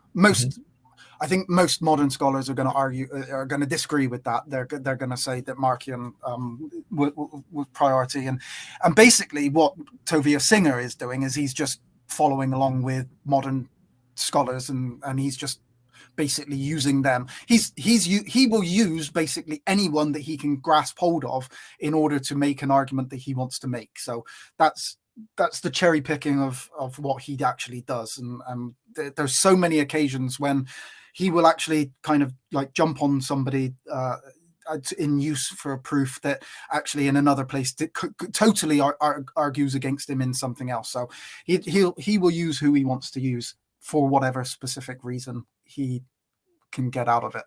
And it's also odd that he chose Mark and said that, Mark didn't believe that, but yet Mark was actually witness in walking with the saints in the writings of Acts. Mark wasn't the first disciples; he was a later disciple. Yeah, so that would even contribute to the fact that his writings had to be later for him walking with Paul when he converted. Of course, and the fact is that again, a lack of attestation or lack of putting it into the gospel does not mean or does not necessitate that he didn't know about it. Now, if this is, again, this works in the same case. If this is the first gospel, let's take it that this is the first gospel that was written. He doesn't mention the father. Joseph is not mentioned. So if Mark is trying to say that if the father is so important, and Mark is trying to say, look, this is the Messiah. He is of the house of David, and you need to be connected through the Father. Why does he not mention the Father at all? There's no mention of Joseph. So if he is specifically writing in order to make that, then the fact that he doesn't mention Joseph at all actually goes against the argument of what Tovia is actually trying to kind of allude to here by the usage of that first gospel. Anyway, what do you think about? I fully agree with that, because even what's interesting about Mark, the way, and one of the biggest things about the Gospels, they're not all writing, they're not like copying each other. They're writing literally what they're witnessing. So John and Matthew, being a direct disciple, they're going to have more evidence of what's going on. And Luke, he's trying to write as much detail as he possibly could, because Luke is also a physician that is very serious about his work. And he writes Acts and he writes Luke in a way for apologetic for Paul. But Mark, we know that Mark, we got parts where, for example, in the writings of Acts, it tells us, because what's interesting, how he uses Mark, to say, oh, Mark was an individual who who didn't say any of that, who didn't talk about the virgin birth and everything. But what's interesting is that Mark, in the book of Acts, we see that he is seen in different parts where he's walking with the saints. And if he's with Peter, he's with Matthew, he's with Mark, he's with all those individuals, that means the writings of them, the writings of John, the writings of Matthew, those are going to be what Mark agrees to, because he's around them. It's not that. And in fact, we know that just because let me make sure I state this and clear this. Silence doesn't mean denial, right? So to make an argument from silence is showing that a desperation. That's what it's showing. It's showing that he doesn't even have a source that someone denied the virgin birth. He can't even present a source of someone denying the virgin birth, but he's presenting sources of someone not even quoting it. But they're not denying it nor saying it's not valid. But if we look at what Mark says carefully, he is actually asserting the first disciples' authority. That's what he's doing. He's not trying to put his authority over them, but he's actually showing that he agrees with them, that he's in total agreement with them, because he was converted during the time that Paul was converted. So he would be a later disciple. But in the book in Acts, you can see him in Acts 12 and 12, Acts 12 and 25, Acts 15 and 37, Acts 15 and 39. And we see that Mark is moving with the disciples. And he's following with them. In fact, in 12 and 12, it says, and when they considered the thing, he came to the house of Mary, the mother of John. And then it just says, John, whose surname was Mark, where many were gathered together praying. So if everyone was gathered together, we're getting all those saints in one place at once. If Mark had something to say, wouldn't he write an apologetic like, oh, these guys say that Jesus came from a virgin, and I don't believe that. He never writes anything like that. So he's what that guy, what Singer is doing, he's literally taking an absence of evidence argument and making it as in a sense as they denied it, which is totally ludicrous for any scholar to do in any sense. Any honest scholar. if you're going to be trying to be an honest scholar, but Tovia is not trying to be honest here. He's trying to disprove he has an agenda, and so he is not trying to be honest. that is the point of it. To try and claim that a lack of attestation to something is a denial of something is totally outrageous. And there's one more verse I just remember, 2 Timothy 4 and 11, where it says, where obviously Paul is writing, he's writing, only Luke is with me. He says, take Mark. So he identifies Luke with him and Mark with him. And he says, bring him with you, for he is profitable to me for the ministry. So if Mark was profitable, that means he's not contrary to any of the church writings. He's not contrary to any of that. If he's Yeah, prophet. I fully agree with everything there. Yeah, but again, like I say, I don't believe that Mark was written first, but I think even if we do take Mark as being first, you can't use the fact that that he doesn't mention the birth at all. So there's plenty of information that that Mark has not included. But are we to say that Mark doesn't believe that he was born at all, just because he doesn't include the birth of Jesus within there? No. But let's continue on with Tovia and finish off with what he has to argue against. Bible written rather late in the first century, probably around 85 Matthew and Luke, that mention a virgin birth. I do disagree with this as well. So I actually believe that the Gospels are written quite early, and I don't see any reason why that they weren't early. Most scholars, I've done a video on this before. I don't know if you did see that. I know you have been coming on to my videos quite a bit, so I appreciate, like I say in every video that I make, I appreciate anybody coming on, whether they agree or disagree. And I'm sure there's plenty of things that me and you would disagree on, and that's fine. But I just appreciate people coming on and interacting and watching and everything. So I do appreciate that.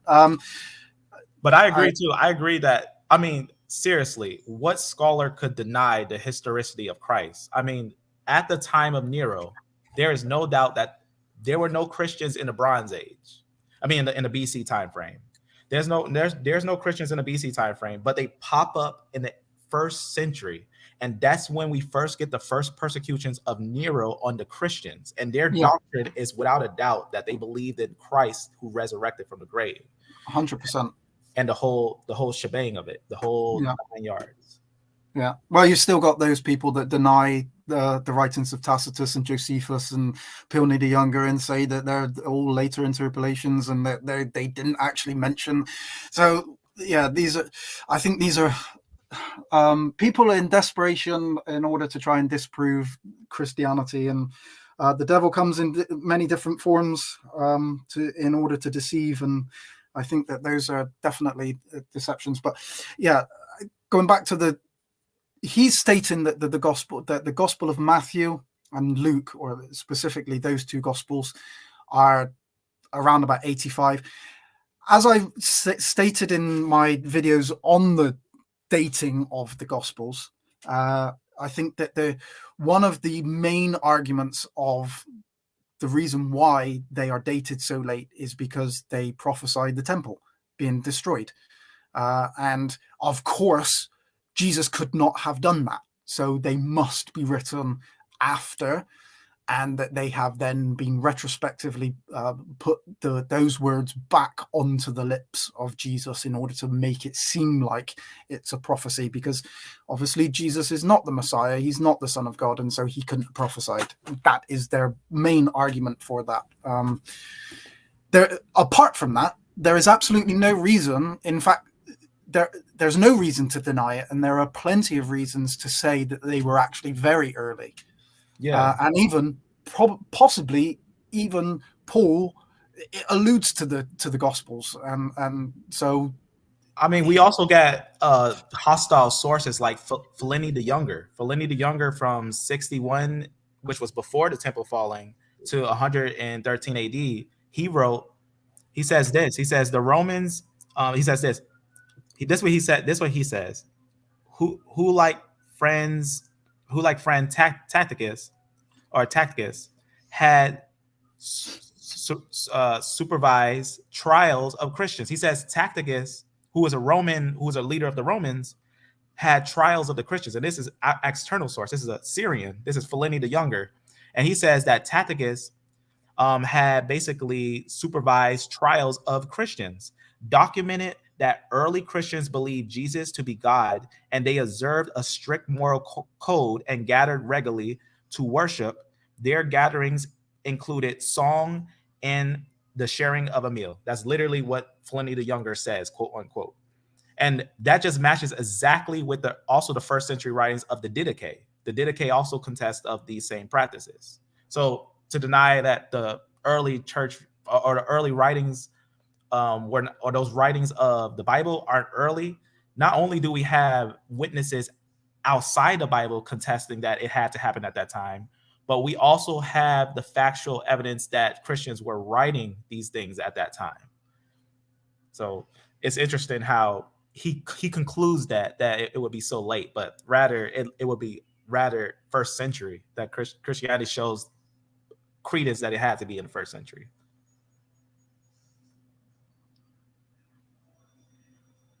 Especially with that Pliny the Younger quote. On top of many others. Yeah. So the Pliny the Younger, Tacitus, and Josephus are three of the main ones that prove the historicity of Jesus as well, which people like Richard Carrier, Robert Price, many other, they're kind of mythicists. Robert Price is a mythicist who just doesn't believe in the existence of a literal and physical Jesus Christ. Those writings that you actually that you quoted, Pliny, they're rejected out of hand by people like that as not being factual, not being true. Exactly. And also Tacitus quote also quotes on a Christian. So it's like so many quotes of if he actually wanted to have an actual professional conversation, he probably should have studied the Christians before he goes on a rant against them. That's one of the biggest things. Even it says in the Proverbs, right? Anyone who judges a matter before hearing it is folly to them. Yeah, I mean, Tacitus literally refers to the Christ. He refers to Christians, but then their originator Christ had been executed in Tiberius' reign by the governor of Judea, Pontius Pilate. I mean, he's literally quoting history. It's factual history. He knows the history and he's quoting it. But again, these mythicists and these people who, I mean, if you go to any kind of college, university, where any kind of historicity or Bible history or ancient Near East history, or no reputable teacher within any of those colleges are going to deny the existence of Jesus for a start. This is a very, very fringe, desperational thing that has to be asserted in order to try and deny anything that can deny Christianity. Will be used against Christianity. That's just a fact. Okay, let's let Tovia continue on his argument. The virgin birth is necessary because as the Christian religion is moving into the Gentile arena even more and more, it adopts more and more ideas from the Greco-Roman world that surround it rather than any possible Jewish origin. Can I say something real fast on what he just said? You know what's weird about what he just said? We have no doubt that in the Bronze Age and the Hellenization time frame of the Greeks, that the Jews converted Edomites, they converted Greeks. There were multiple proselytes that had converted to the belief of Judaism, and that didn't change the foundation of the structure of it. So just because Christ had also grafted in strangers, that doesn't mean that that all of a sudden the original message changed. We can go to the Didache, we can go to the early writings, and all those writings in all those churches had a uniformity. That's why you had hard hitters like Saint Irenaeus with Against All Heresies, Justin Martyr, and individuals like that. So for him to, I just wanted to say that. No. There's an awesome point actually. Judaism wasn't changed by that. Exactly.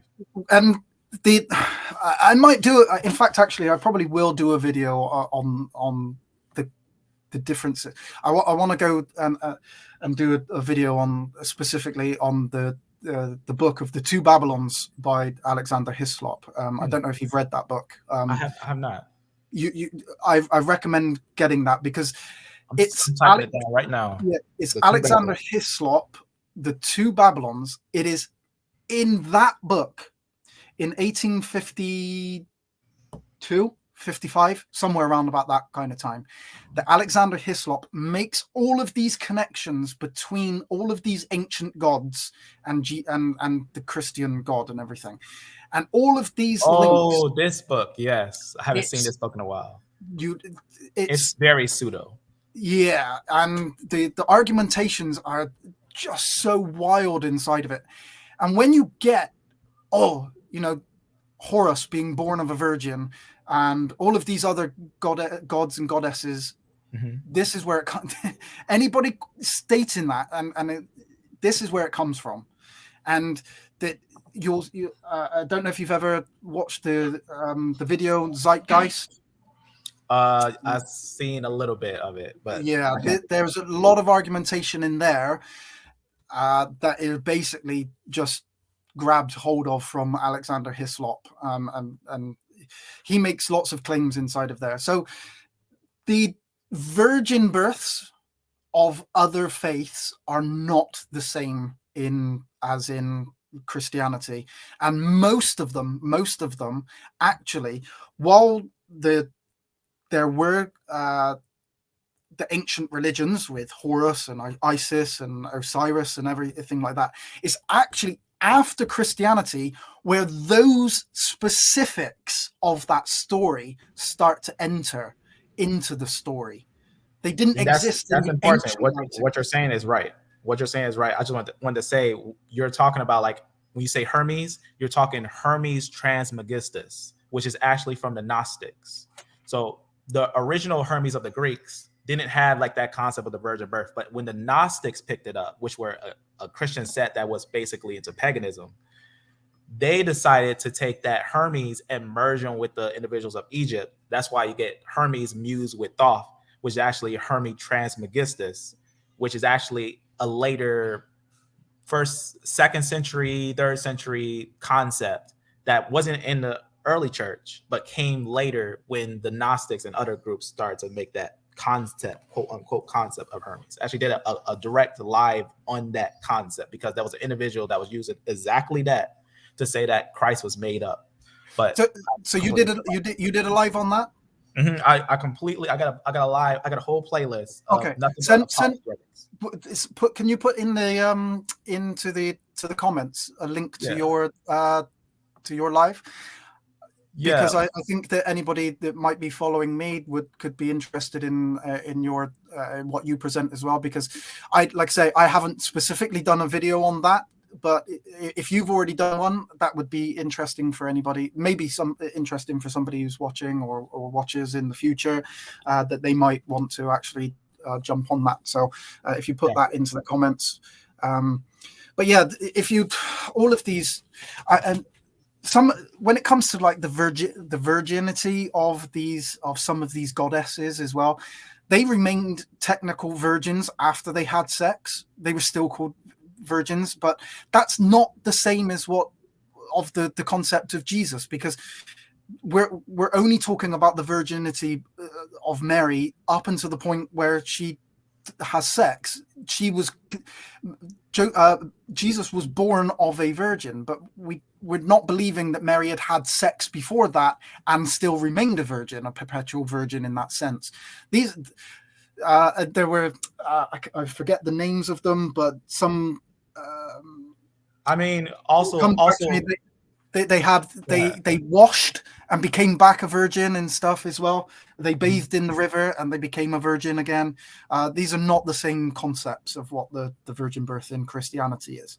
Mm-hmm.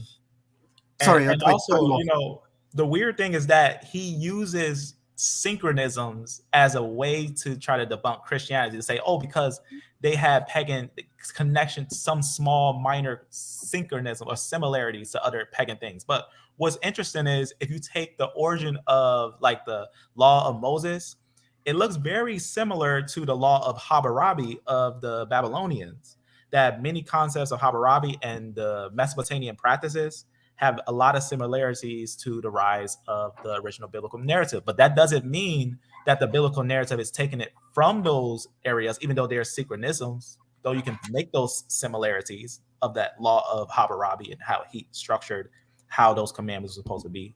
And then the law of Moses, right? That's a lot of synchronisms that we can have synchronized, but that doesn't mean, just because something is similar doesn't mean that it is taken from that. That's what the biggest thing is. Fully agree. Yeah. So we've also got like the Epic of Gilgamesh as well, which talks about like the flood and the I was just talking about and stuff. So yeah, you're right. So I don't know if you've. I'll recommend another book to you. Again, I don't know if you've read this one, but I certainly would recommend doing it, especially if you probably have. It seems like you're very well studied as well. So I apologize if I say something and then it's kind of irrelevant to you, but maybe others might want to read it. The Christ Conspiracy, the greatest story ever sold, by Arcaria S. That book is basically what the zeitgeist is based on, and there's so much within this book that then goes back to the Two Babylons by Alexander Hislop. So I would recommend reading both of those books, and specifically in your studies, if you've done that live study on the integration and everything, I think those would be awesome books for you to read and check up on. Yeah, I think I found it. Is from 1999. That sounds about right. Yeah, Arcaria S is her name. Arcaria S, yes. Yeah. I'll check out. I'm gonna check out that, and I'm gonna check out the Two Babylon.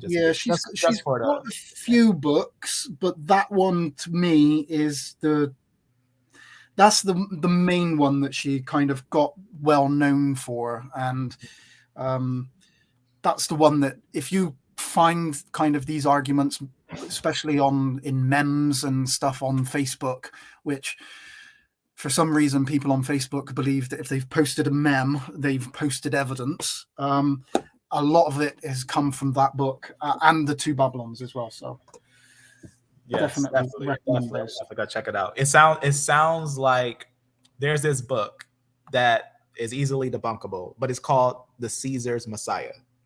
And yeah. You know about that one, but that's just full of all types of historical. Even historians say it's a mess because it's making a concept of this peso concept. And I got some lives on that too that we go over.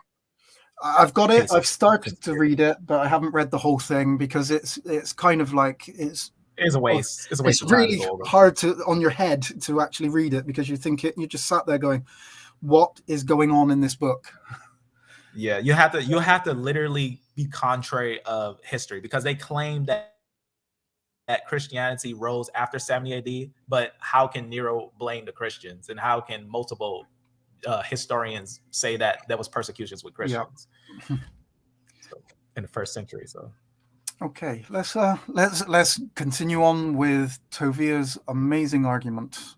That Jesus was born to a virgin, and we have an infancy narrative in Matthew 1 and 2. What he does by claiming that Jesus was born to a virgin disqualifies him completely from being the Messiah. Because in order to be the Messiah, you have to come from the house of David. Your genealogy is identified by your father's house, Numbers chapter 1. Really all over the place. That's why in the genealogy, it's men that matter, even in the genealogy found in both Matthew 1 and Luke 3. Real fast. It's funny because isn't the right of return by the woman? Isn't right now the right of return by the woman's line? By the woman, yeah, because he will argue that your Jewishness is through the woman, but your tribe is through the father. That's what Tovia will argue. I guess it would be a great tribe to be in the tribe of God, because his father would be God. Yeah, wouldn't that be better? To be of that would be Tovia's argument anyway. Is just like, well, okay, yeah, it proves your mother proves you're Jewish, but you're, and actually, if I continue on, I think he argues that you can't be Jewish if your mother isn't Jewish. I think he actually even argues that that you are not Jewish if you, or that might be in another video, but you cannot be Jewish. If your mother isn't Jewish, you won't be Jewish. And if your father isn't of a tribe, then you won't be of a tribe. Can I quickly, I'm gonna quote you a scripture. So, you know, of course, not all of Israel are from the line of Abraham. And when I say this, I'm saying that many people were grafted in during the Exodus and became one. For example, this law, this exact law that said of the Egyptian and the Edomite. Let me just read what it says, because this one would actually blow what he's saying out of the water, because the woman will probably be more of that tie. But watch what it says here in Deuteronomy 23:7. This is what it says. Bear with me one sec. Have you got it, or I want to bring that up. I want people to be able to see it. Yeah, go to Deuteronomy 23:7 and 8. This is going to be very important, and I want everyone to know this, because whenever someone says that, when you're thinking about Israel, you got to always remember that when Israel left out of Egypt, right, they left as a mixed multitude, but there was a law that was established before they even got to the land, and it goes like this: you shall not abhor an Edomite, for he is your brother. You shall not abhor an Egyptian, because you were a stranger in his land. So that's a man. But watch what it says about that man. The children that are begotten of them shall enter into the congregation of the Lord in their third generation.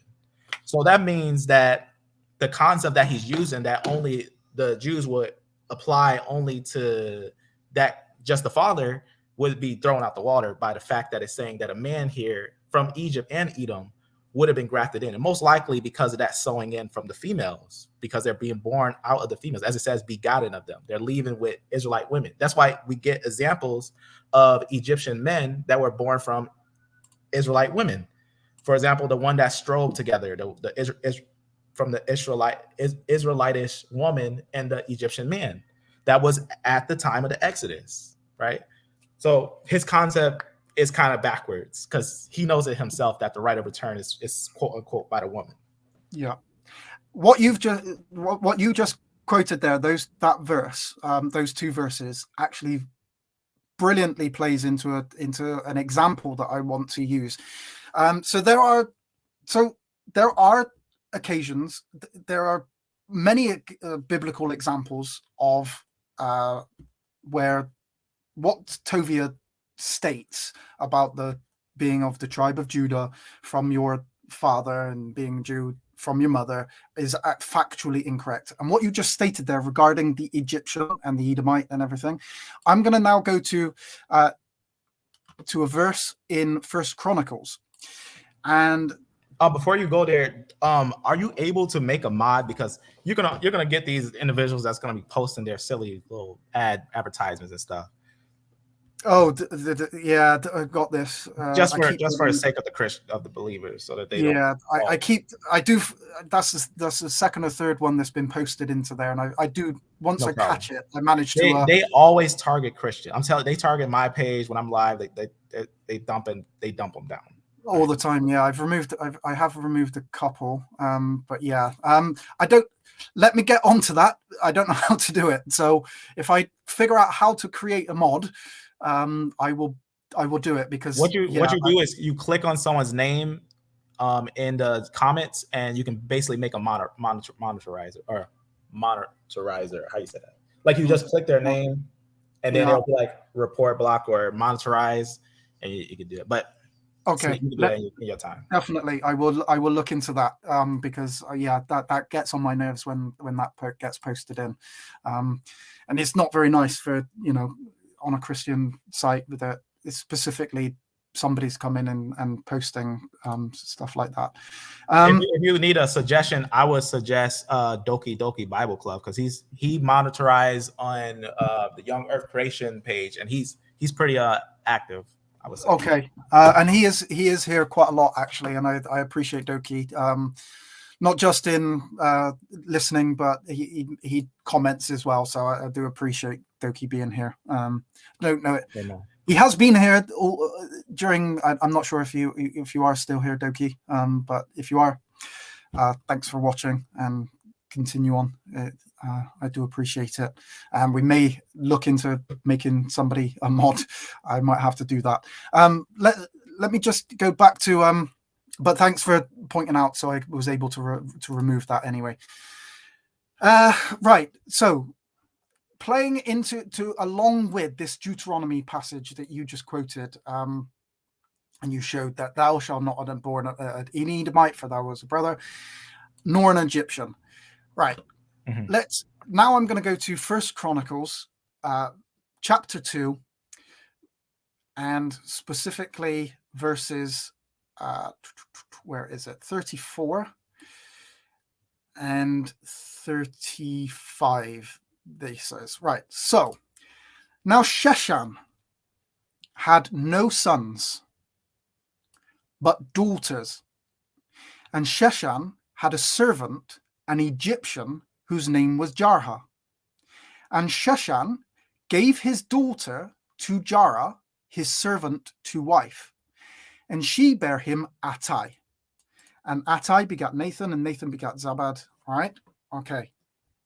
So here, Sheshan, who is of this lineage, he here recorded, he has no sons whatsoever, but only daughters. And the father is an Egyptian, but the lineage continues on through Sheshan, his daughter, because he has no sons, and the Egyptian man. Yet they are classified and counted along the line As of Israel. that line Mhm. of Israel. That's Now, right. there are a couple of interesting points here as well to continue on. If we go back up to verse 31, and it says, and the sons of where is it there? And the sons of Apim, Ishi, and the sons of Ishi, Sheshan, and the children of Sheshan. Well, we know that Sheshan does not have any sons. He only has daughters. But when we go to the Hebrew, Sheshan, the child, are called Ubene. They're called sons. They are registered to Sheshan, his daughters, because he doesn't have any sons. His daughters are classified as sons to him. Mm. And so the lineage passes through the woman, the daughter, but they are classified as sons because he had no sons when they died. Exactly. Yeah, so he had no sons at all. So the lineage, this is just one example that I can show where the lineage of someone can pass through the daughter and still be classified as being Israel. That's right. And they had, exactly as you pointed out, they had an Egyptian father. That's right. And you know what's interesting about this concept? Notice in Ezra, he never he never says, oh, look, they mixed with an Egyptian, kick them out. It points out that they mixed with the other nations that they said not to mix with, like the Canaanites, Amorites, Exactly. and all those Yeah. guys. Yeah, exactly. And those are Jews that they separated from, who mixed with other women of other nations. And those are men who are Jews or men who are Israelites, and they separated from them. Exactly. Now, another example that I just want to show is in Numbers, and it's 13. So Numbers 13 and verse 6. Now we have, of the tribe of Judah, Caleb, the son of Jephunneh, or Jephunneh. He is classified of the tribe of Judah. So he is Judah. But when we go to Numbers 32, and we find him, and I can't remember the verse. Oh, it might be 33. Let me find. Also, while you're searching for it, are you able to like say what it would sound like? Because I might also be able to help. I found it. It's in Okay. 32:12. Nice. Say right. So here, save Caleb, the son of Jephunneh, the Kenizzite. Okay. Wow, look at Now, that. He's classified as a Kenizzite. Now, when we go to Kenizzite, now I was discussing this with somebody else, and they said that the Kenizzites were just an off tribe of Judah. But when we go to Kenizzite, it's actually only used 4 times in the entire Bible. The descendant of Kenaz, okay, and they are a South Canaanitish people, okay, because That's right. when you go to the first usage, and I go back to saying, you know, when I said, oh, we need to use the first usage of a word, okay, the Kenizzites are found in Genesis 15. Now, these are the people that you just referred to. In this, and we'll go from 18 for a bit of context. In the same day that the Lord made a covenant with Abraham, saying, unto thy seed have I given this land, from the river of Egypt unto the great river of the Euphrates. The Kenites, the Kenizzites, and the Cadmonites, and the Hittites, and the Perizzites, and the Rephaims, and the Ammonites, and the Canaanites, and the Girgashites, and the Jebusites. Those are the nations that were in that land. Amen. The Kenizzites. There it is. Caleb is adopted into Judah. He wasn't a literal a descendant of Judah, but he's classified in the Bible as being of Judah, and yet he would be classified as, you know, as one of the heathen. Mm-hmm. But he is still classified as that. Now, the final one that I want to just show is actually Naomi and Ruth. So I'm sure that you're fully aware of Ruth, who was not an Israelite. She was a Moabite. Now, I wanted to make a statement on Ruth and her being a Moabite. Now, she was from the land of Moab. Yeah. But Ruth may have been an Israelite, but was named off of the land of Moab. So it depends. I've heard this argument by some people who say this. I've seen some convincing argumentation. I don't agree with it, but yeah, I think the difference here is that she is literally called a Moabitess, and I think I think it's important. But I agree. Do you believe that she was an Israelite?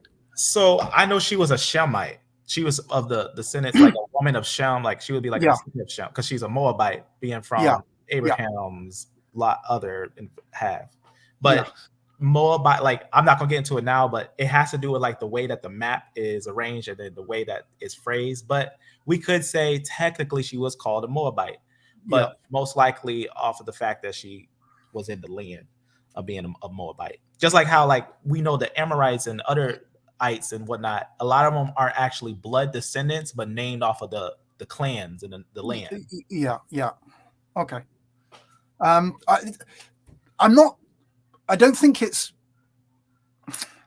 changes my argument slightly, but it doesn't disprove my argument. Even if we did say, pardon me, even if we did say that she was an Israelite, it changes the argument slightly, but it wouldn't disprove the point that I'm going to use Ruth for.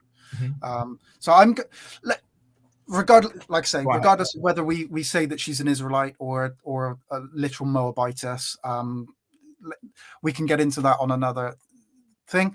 Let me just make the point. Okay. So we know that Ruth was married to Naomi's daughter. And so Naomi had a son, or she had two sons. They both died without children. And Ruth then was the daughter-in-law of Naomi. Yeah. And okay, so that is in Ruth 1, but I'm specifically wanting to go to... Just to clarify, Ruth was married to Naomi's son, and then he died and she became a widow. Yes. Yes, yeah. And that's all, I think that is all described in Ruth chapter 1. And what happens is that Naomi basically says to the...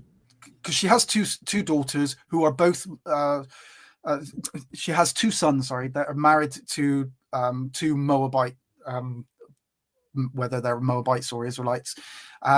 Anyway, they're married to two people in the land of Moab, or from the land of Moab. And both sons actually, and her husband die.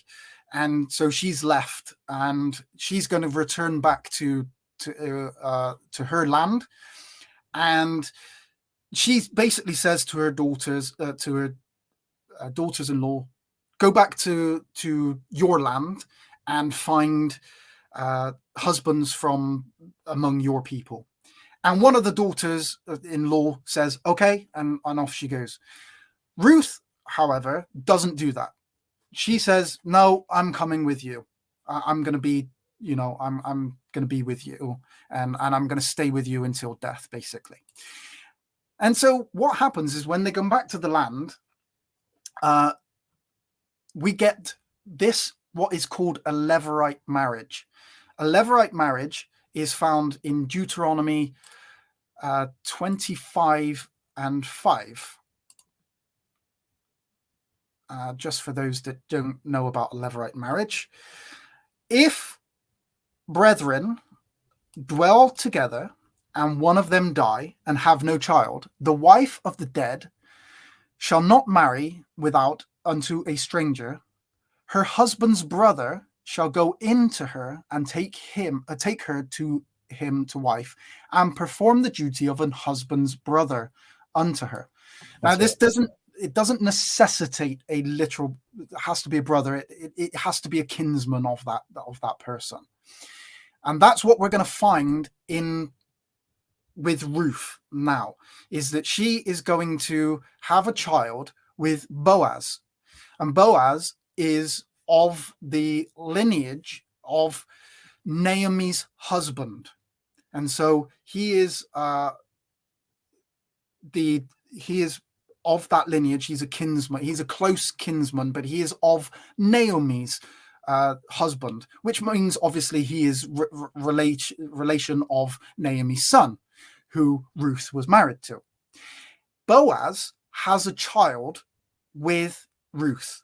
And so we have a Levirate marriage here where Ruth has a child, and that son is counted of the lineage of Naomi's son and Naomi's father, Naomi's husband, sorry.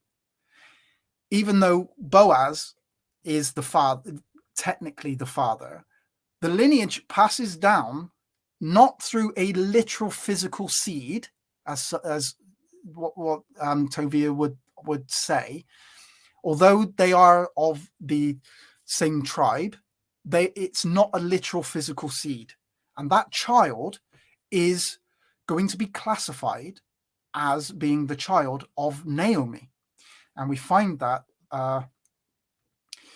in verse, where do we... Yeah, this is an interesting topic. If you ever want to go over, was Ruth a Gentile? We can, whenever you want to, we can do a live on that. And yeah, I'd be interested in doing that, because I think that would make a good topic as well. Yeah. So it's into the hand of Naomi. Okay.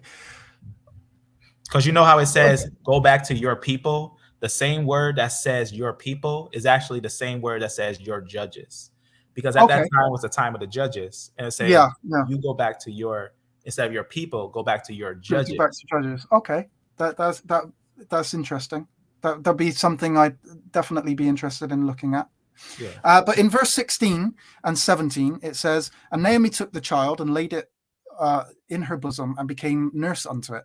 And the women, her neighbors, gave it a name, saying, There is a son born to Naomi." And they called his name Obed. Now, the interesting thing here is that Obed, who is of this Levirate marriage, where a non-physical seed is continuing on the line, he is the father of Jesse, the father of David. That's King David.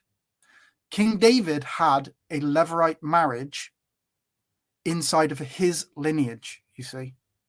And I think that's quite interesting. Yes, it's very, very interesting, because we start to see these things. And so going back to what Singer is saying, so Singer is concluding that Christ can't be the Messiah because he's supposedly not born from Abraham, but he's contradicting himself extremely bad, because what he's saying is saying that God can't be the Messiah. And what makes sense is that, remember, when the people wanted a king, God was very angry with them. And he told Samuel, he said, it's not you that they reject, it's me that they reject. So wouldn't it make sense for God to provide a way to have him present himself before the people and have them anoint him? Just like it says in Daniel 9:24, where it says to anoint the most holy. Who's the most holy? God, the most high.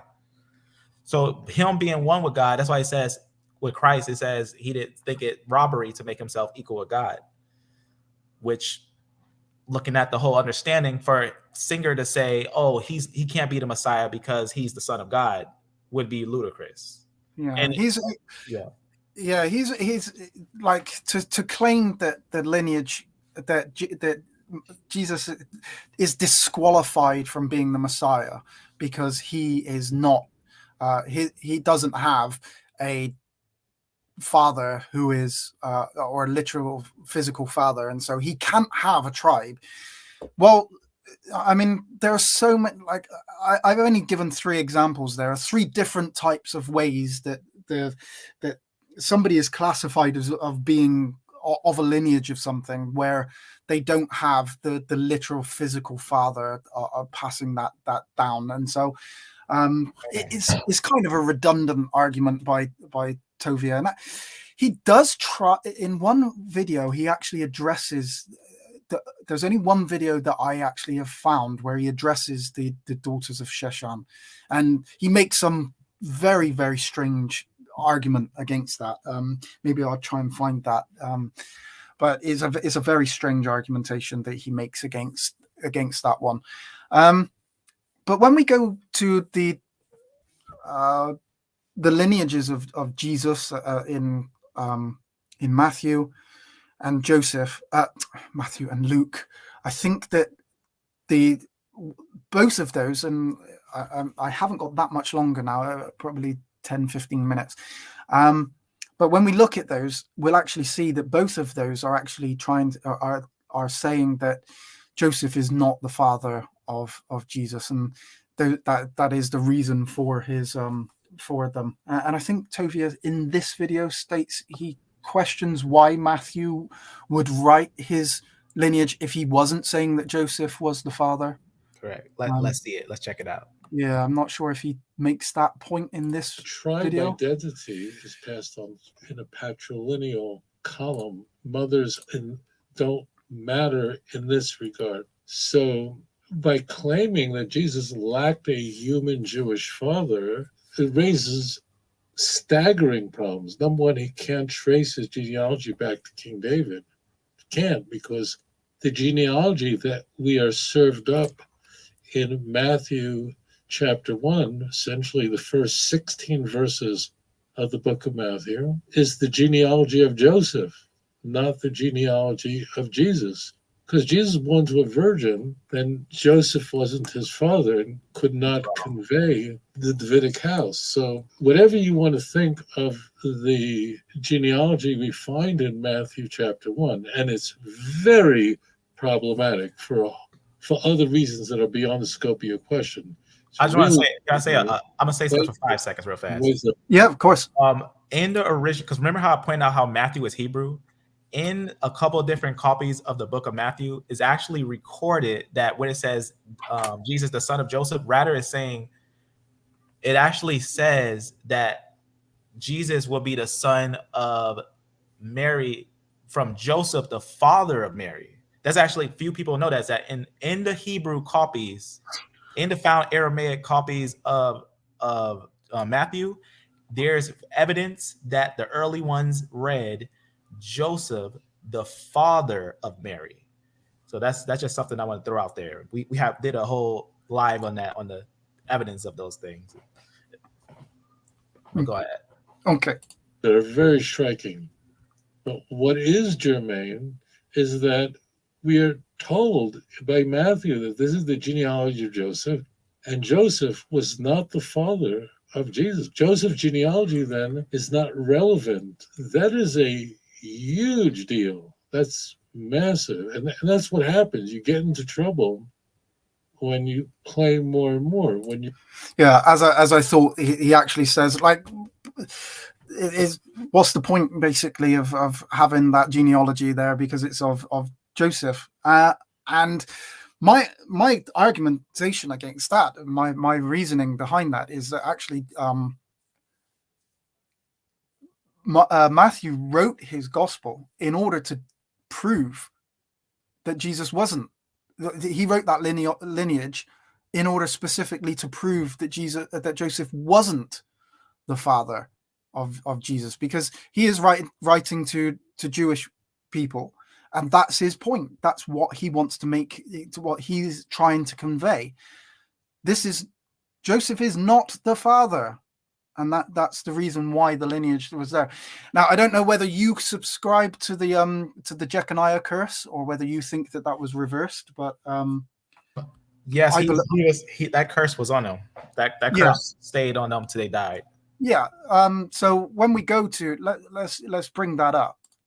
That's a great example too, is that they couldn't go on the throne because the curse. That's why I think that Matthew specifically wrote that genealogy was to say, look, Jesus is the Messiah, but he isn't through Joseph, because Joseph has Jeconiah in his lineage, and so Jesus, if he is of Joseph, he cannot be the Messiah, and that's Amen. why I think that he wrote this to say, look, Joseph is not the father of Jesus.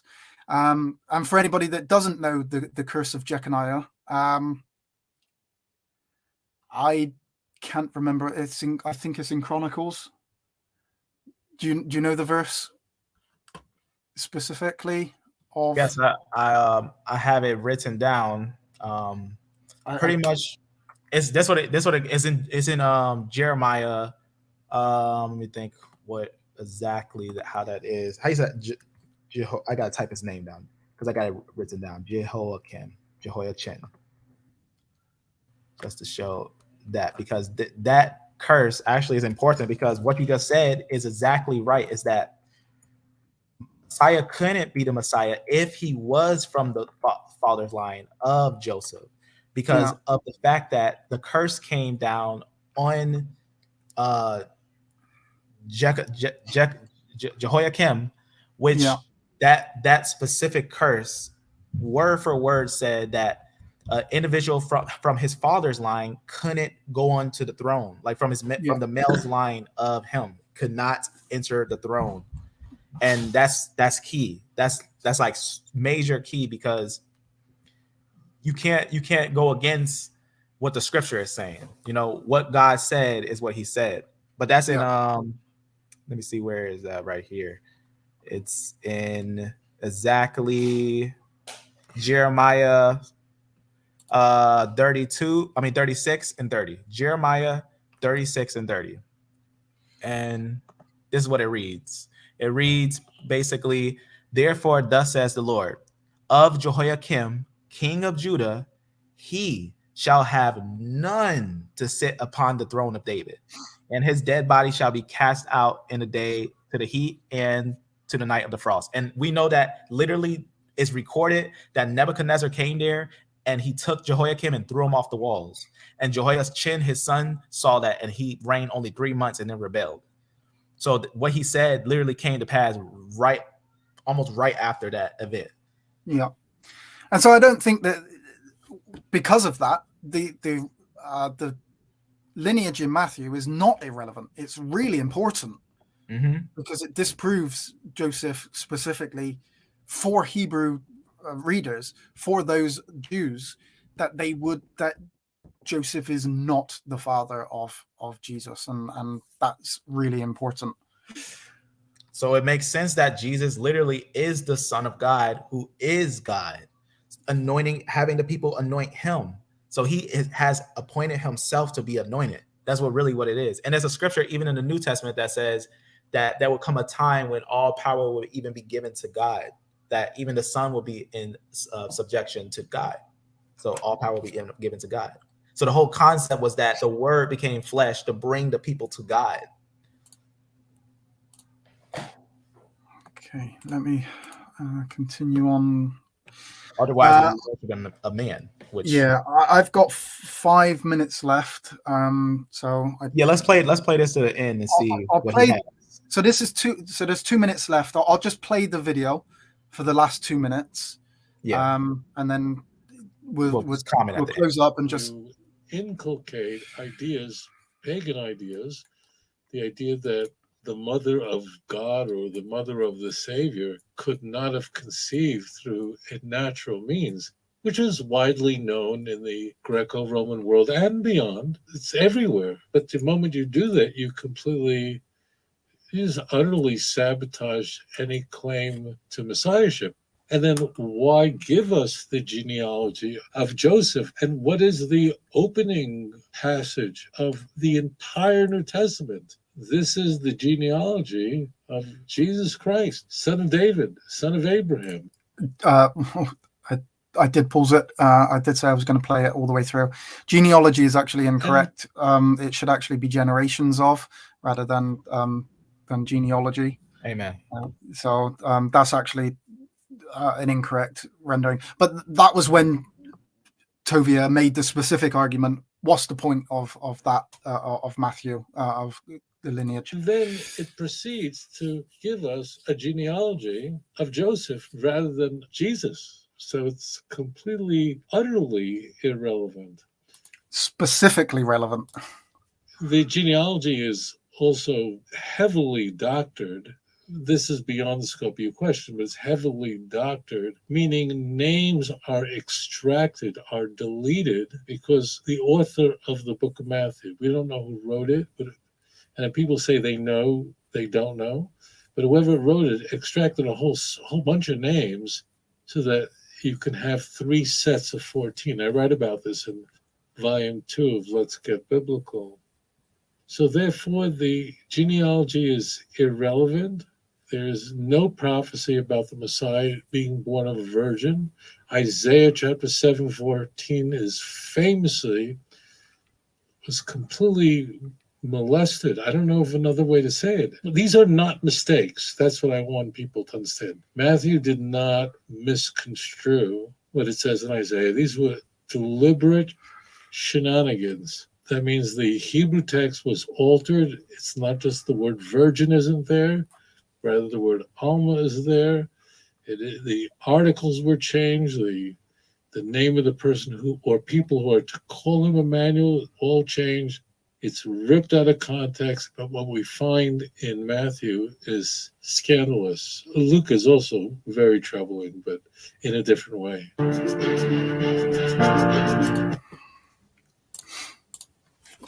Okay, so I'm gonna close out for within the next couple of minutes. just is there anything that you would specifically like to add, or is it what he stated there, or any last thing that you would like to say before I close out? I just want to say that, one of the biggest things that we do know with all of this is that whenever you get someone that denies Christ, one of the biggest things you got to first take into consideration is that, are they going to provide evidence why they deny Christ, or are they just going to provide reasons why they don't want to accept Christ, or reasons why something they scanned over and is saying, okay, so this is a reason why to deny Christ, right? But he hasn't provided anything solid that actually, when looking at the actual details of the scripture, he hasn't provided anything solid to debunk that Messiah who came exactly before the temple fell and claimed and said he was Messiah, to say that wasn't the Messiah, the anointed one who was supposed to come. Even Josephus, a first century Judean historian, writes that the prophecies of Daniel came to pass as he declared. And he's living in the first century, and he said that just like Daniel wrote that the Roman governor was going to destroy Jerusalem, which that's Daniel 9, which 100% speaks of the Messiah. So if the first century historian Josephus, who's a Levite, is saying that indeed Daniel's prophecies came to pass, I can either read it word for word, but I just want to summarize it. Indeed, Daniel's prophecy came to pass as he said, as God had gave it to him. He said that indeed the city fell as Daniel prophesied. And when did Daniel prophesy of Jerusalem falling? Right in Daniel 9, where he says that they shall be, right? When it said right in Daniel 9, when he talks about they shall anoint the most holy, and then right in Daniel 9 and 26, he tells you that desolations are determined. So desolations are determined. Josephus recognized that that's the destruction of the temple. And not only that, we know that it word for word says the Messiah had to enter into frame at that time. And there's only one Messiah out of all the Messiah. And he warned you, Messiah warned you and said, anyone who comes after him is a false Messiah, false Christ, right? So only one Messiah came to the temple while it was standing, and when it fell, fulfilling the prophecies 100%. Only one. Awesome. Yeah.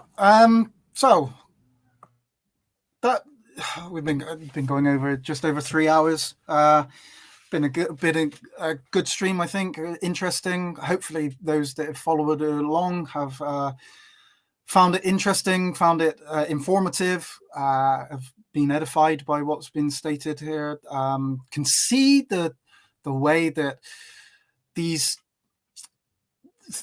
the twisting of not just the Christian arguments for the Messiahship of Jesus, but actually the prophecies of and we haven't even in this, there is so much more that could be presented, specifically like the argumentation against Isaiah 7:14 not even being a prophecy to a future generation, but actually to Ahaz.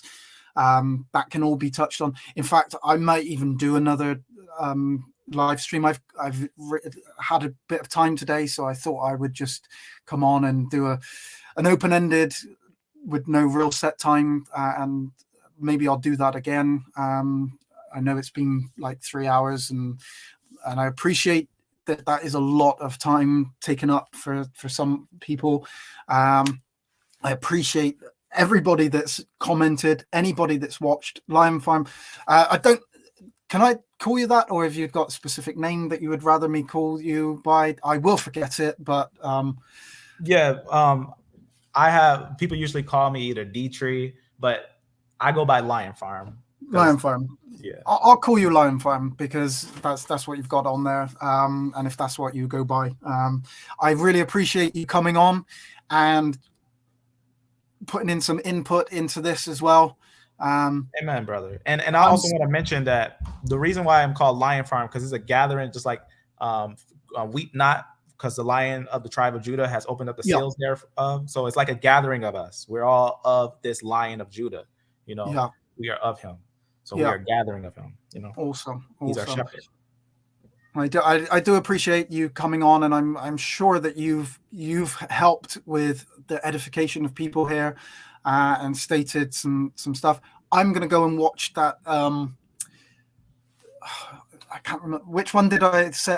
There was maybe a few that I said that I was going to watch of yours. Yeah, I'm wanted to going go back. to, if I can't put the link here, I'll just make a video real fast and just call it, evidence of Christ, and I'm gonna put some information in the Yeah, description.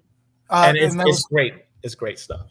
yeah, and there was also the video that you did on Horus and stuff as well. That Oh yeah, I'm gonna go back into. it's called what is exactly called, and I'll show you. It's called Hermes Trismegistus, and basically what I called it was Hermes Trismegistus: Gnosticism Connection to Christianity Debunked, where I basically Christ historically verified, where we historically verify Christ. Okay, But I'll drop that playlist. yeah. Have you dropped it into the comments? Have you put it in? I dropped it in private. Maybe, okay, I've got it in private, but maybe if you don't mind, if you want to, you can drop it into the comments. Maybe somebody else would like to watch that as well. Yes. I'm gonna go and have a watch of it. Definitely. Yeah, Definitely. just I'll drop it, but sometimes in the comments, links don't show at times. I don't know why YouTube has some thing going on. Even though, like on my page, I allow links, but when people post links, sometimes it doesn't show. Yeah.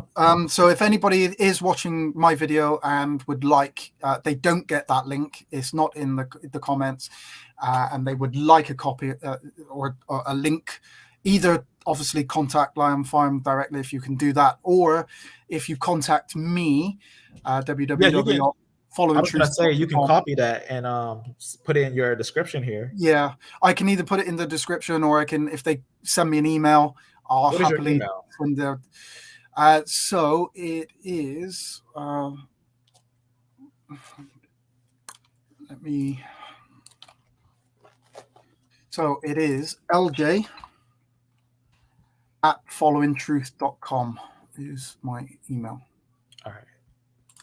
No. And if anybody does want to contact me and say, "Oh, can I have a copy of that link?" Just let me know in an email, and I'll link you to it. I'll send you an email. Again, so I am going to leave now, but I really appreciate you coming on. Thank you very much for coming on and being a guest and interacting with the. I know there have been a few little interruptions on my side, because I've put something on. I actually removed myself at one point when you said, "Oh, wait until LJ comes back and he's gone and everything." And I was talking, and I thought I was on. That I was. Everybody else could hear me, but not only had I just not muted myself, I'd actually removed myself from the stream somehow. So I had to come back in. And apart from that, and the internet dropped out once, and I'm not brilliant on all of this on StreamYard. It's a bit awkward for me, but yeah, apart from that, it's been really enjoyable. I do really appreciate you coming on. I hope you will come on again in the future, and present some things that you've done. People, I'm sure, have been edified by what you've said as well. Amen. And you be blessed, brother. And may everyone who watched this stand strong in Christ, because I guarantee you that there's more with us than with them. Right? Yes, the same saying. There's more with us than with them. Awesome. May you be blessed. Okay. Be blessed. Yeah. Okay. So I am going to drop off now, and because I need to go out. But thank you very much for watching. Thank you very much for listening. Whether you've done that live or whether you've done that, you're watching this on playback. I will say it, as I say every single video that I make. I do appreciate everybody that takes the time to watch my videos. This one has been 3 hours, and anybody that's watched this complete thing, thank you very much. And if you've been in and out, I hope that you haven't missed anything that might have edified you, and I hope that the bits that you have seen have helped you. But it's been enjoyable, and I will see you on my next video.